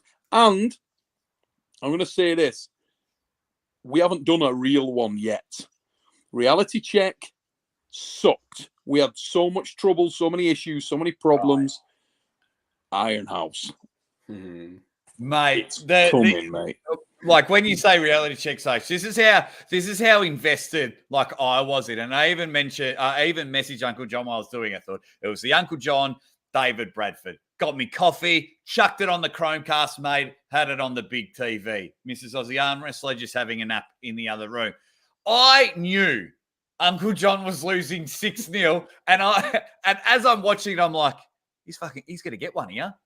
He's going to get a pin here. Right. All right. Knowing he's lost, I just got so invested in the job that, yourself and James and everyone involved was doing. I was like, get one here. And then I messaged John after. I was like, oh, man, you're so close. I thought you were going to get a pin there, knowing he was getting pants 6-0. And I was just like, and then, that's just a credit to what you guys are doing. Just sort of a fun little story knowing Uncle Jon's going to get his ass handed to it. I'm like, So you must have been super thrilled in the one where I actually won. Yeah, no. Because I don't like you. I don't like you anymore. Martin C with a super chat. He says, this live is 10 times better than the PAL event tonight. What was that? No more pay-per-view for the PAL. That's a shame. That's a shame. Yeah, no, that's the case because we'll get them all back, Neil. Don't worry about that. Look, but you know how this could be changed? Just call your local PAL representative and tell him to get Uncle Jon and Aussie Arm Wrestler on the commentary. We'll get in there. We'll do some business. We'll make it come alive. There you go. I mean, we were watching, and there was about 181 people watching the live, and I think we peaked at about 675. Just need a few little tweaks on those rules. Yeah. Yep. Just make your optimum aim. Just put priority boxes. You want fair matches, but they must be entertaining. They must appeal to fans, and they must lend themselves to creating arm wrestling. The benefit of the Arm Wars rules that we set out are that that's how we addressed it. You want all the arm wrestlers to leave, and unless I'm mistaken, you tell me otherwise, John, you were there, when I genuinely believe that every single time someone leaves the Arm Wars Iron House or the Arm Wars events, the arm wrestlers are happy, never mind the audience. We want to make sure that they leave, the pullers who've given their time, given their effort, traveled around the world, trained their ass off, that they leave feeling, you know what, I couldn't have done any more. Yeah. And whatever result came or went from that, we'll even try and, if something's not going their way or they get beat up or it doesn't work, we'll throw something else at them. They usually end up having matches they maybe didn't realize, and they go home loving it. We know what they came for. I am one of them. Yeah. So, Yeah. The only problem is, I think we need to call a plumber on Uncle Jon, because he's been very leaky when it comes to Ironhouse results. He is just he's a broken faucet. I couldn't believe it, Neil. I was like, yeah, let's get Neil on, chat about it, knows everything. He's like, oh, no, because I leaked this result. And no, just... Mate. Actually, that's a credit to you, Neil. Actually, that is a huge credit to you. If I've said it once, I've said it 1,000 times. One, I'm a person that loves watching a magic show. I don't want to know how the tricks happen. I do not want to know. Like, I made a video making fun of it, who I thought was going to leak it, all in jest. But I don't want to know the results. And no one has given any inclination that they had won or lost. I've had a couple on the show, or just spoken to them. Hey, man, how are you and the family, just in the messages? And I haven't asked or anything, but no one's given me a nod or raised the eyebrow and things like that. So I think that is all. I'm pissing in your pocket way too much, Neil, for my liking. Mate, I think that it's a credit to you guys, and it's a credit to the arm wrestlers that were in the Iron House. And I really think, I genuinely got a feeling that as that weekend evolved, everybody in the Iron House, and it's the first time this is the first time it's ever happened. We've never done Iron House before. It was a concept. It was something I wanted to bring to life. But I think through that weekend, everybody was very aware that something special was happening. Yeah. That like, what the is going on. You know, just ridiculous things were happening. Drama, genuine. I mean, just the thing was underpinned by drama and weird, what the moments, Like one after the other. You know, like I can't say I've seen many arm wrestling events in my life where 4 pullers end up led on their back, gasping for air, completely bollocks. Yeah. I mean, when do you, you know, that doesn't happen a lot. Yeah.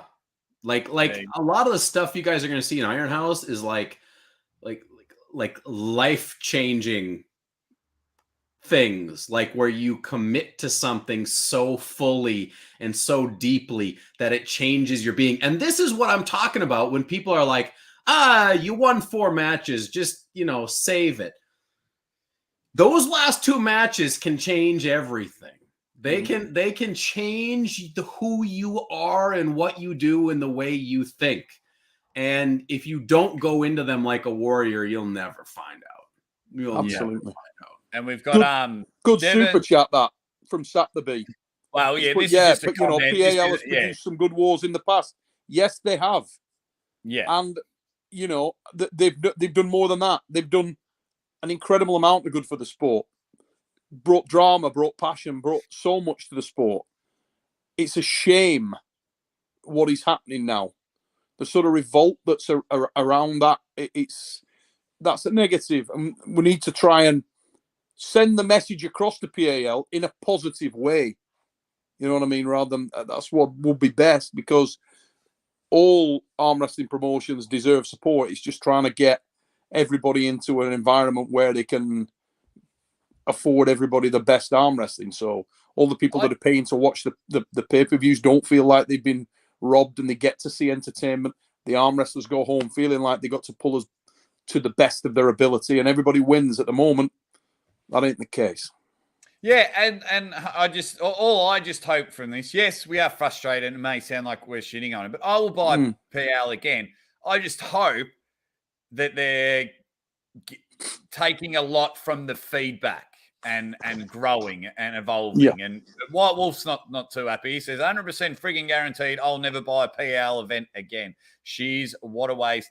What's up, Neil? And Jake, switch teams, mate. Money slam and abdominal stretch. Won't yell at you and call you a kid. He did do both of those things today. White Wolf, good dude. Very supportive of the whole communities everywhere. It's my guy right there. Mega. Yeah, it's and Neil's already got Dickwidator. Help me! I just watched the PAL super match. They're quick on it, man. They are quick. So what did I have? Aussie's wax nose or something. Like they're quick on changing it all. Just quickly, Neil, do appreciate your time. Obviously, you have seen what has been going on lately from the behavior of Devon and Levan, or Levan, whatever he calls himself today. Is this a work, or do you feel now we've got a genuinely annoyed Devon and an annoyed Levan, and it's a real building of frustration and hate going? Or are we just getting played for mind games, drama, etc.? I think in the first instance, a little bit of both. Yeah. Obviously, the more attention that is drawn onto the match for any reason, it's beneficial. The more mind games and passion and frustration that gets into there, that can be beneficial. It can be used it can be weaponized. You know, smart move in many ways. Oh yeah. How emotionally attached the athletes themselves are, I guess we'll find out, won't we? But I don't think either one's going to lose too much sleep, and I think both of them want to pull. We all want them to arm wrestle as well, so you know, I'm sure they'll move past it. It's been one of those things where I expect both have got a little bit frustrated because a lot of people have been very vocal online about it. People who maybe not as close to the detail, it's easy to, for whatever reason, snipe and wind people up. So both Devon and Levan will have taken their fair share of comments, you know. and I'm sure it's gonna wear on you a little bit. I just hope it doesn't detract from the match. It doesn't get out of control. Ultimately, we've got to keep sight of what we want to see happen, and that's the guy's pull. And we don't want it to descend into some kind of a farce. It would be the worst thing in the world for me if the match comes along and it turns into a foul fest and it descends into any kind of circus situation. I want to see an arm wrestling match. Whoever wins, I don't think it matters too. Of course, the lads believe that it's the biggest thing that's ever going to happen in their life, but it really isn't. It's just an arm wrestling match, but it's a massively important arm wrestling match for everyone, and I hope it delivers. I would love nothing more than for it to be an absolute screaming, career-ending death war, and we see the lads go to war. I hope it doesn't end 6-0 in anyone's favour. I want to see both lads come out of there, where win or lose, they're going to have to bleed to do it. Yeah, I want to see silver bullets. I want to legit like an 80s horror movie and see the tendons come out of the skin per match. And ding, ding, ding, broken shoelaces.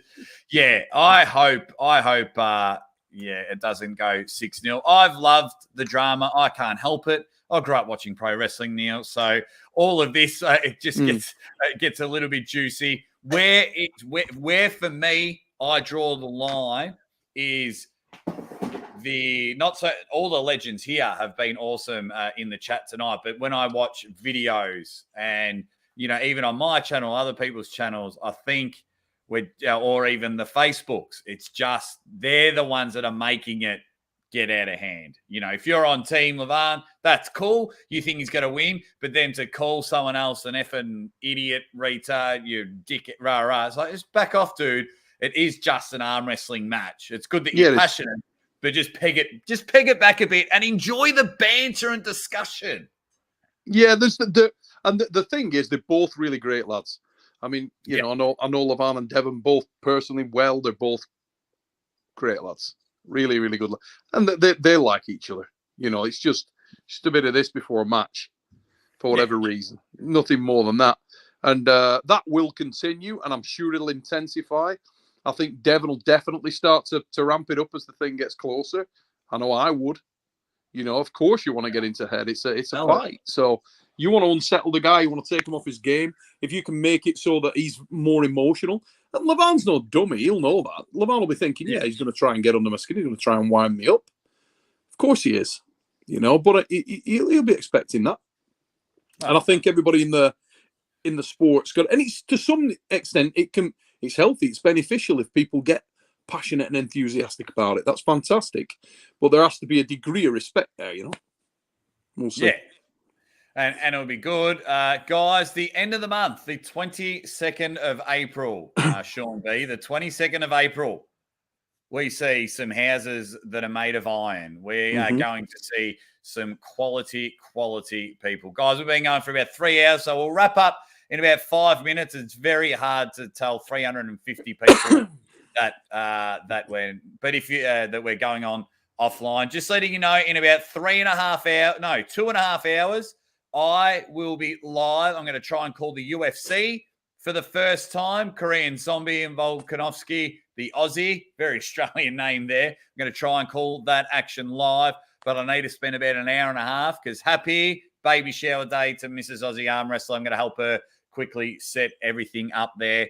Guys, if you haven't already, it is Arm Wars. Everything to do with Arm Wars. Neil Pickups, Supernatural Strength, Arm Wars Archive. Go and support. As you can see, Neil was watching along with us, and Neil didn't ask for anything. I said, "Hey man, here's a link. You want to come in and have a chat?" And he's just given us 45 minutes of pure brilliance. You get it from an expert there. So just a little support and help him out. And then, of course, my tag team partner who attacked me quite often today in Uncle Jon's arm wrestling show, the Dead Set Legend. I can't beg you guys enough. I'm sure if you subscribe to me, you are subscribed to these guys. Watch them. Even put your laptop on and go out for a walk and just let them play and get the views and feed the algorithms, because you have no idea how much it really supports and get these guys going. And especially Neil has given far more than he's received in this sport of arm wrestling. And I think as a community, I think we need to give back to the Fat Lad Esquire, and that is for sure. And I know, Uncle Jon, you fly the flag from the front, and I'm right there. Of course. And I'm sure everyone will be going hard on that. Beautiful. Thank you guys for being here. It's been a great commentary.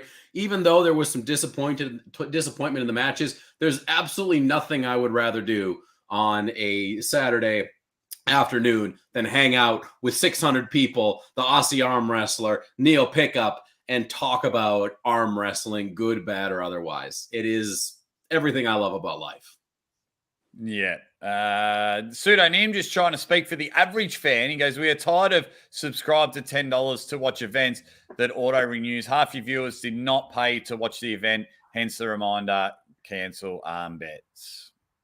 There you go. Thank you very much, Pseudonym, for your super chat. And it's always good to see it from the casual fans' point of view. Obviously, three of us here that are beyond passionate about the sport. We believe, it all rises together, and PAL will learn from this, we hope, and we'll see how it is. But that's the way it is. All the pay-per-views are happening, so everyone's got to raise their game. How many live shows a week? I went live 6 days in a week. We've got to raise our game. So, that's just the way it is. So we really appreciate each and every one of you in the chat hanging out with us. We'll give it a day. Give us an eyebrow, Neil. Give us a maximum effort, Uncle Jon, and it's a ready bang from the Aussie arm wrestler. I'll see you live in 2.5 hours for the UFC. You dead set legends.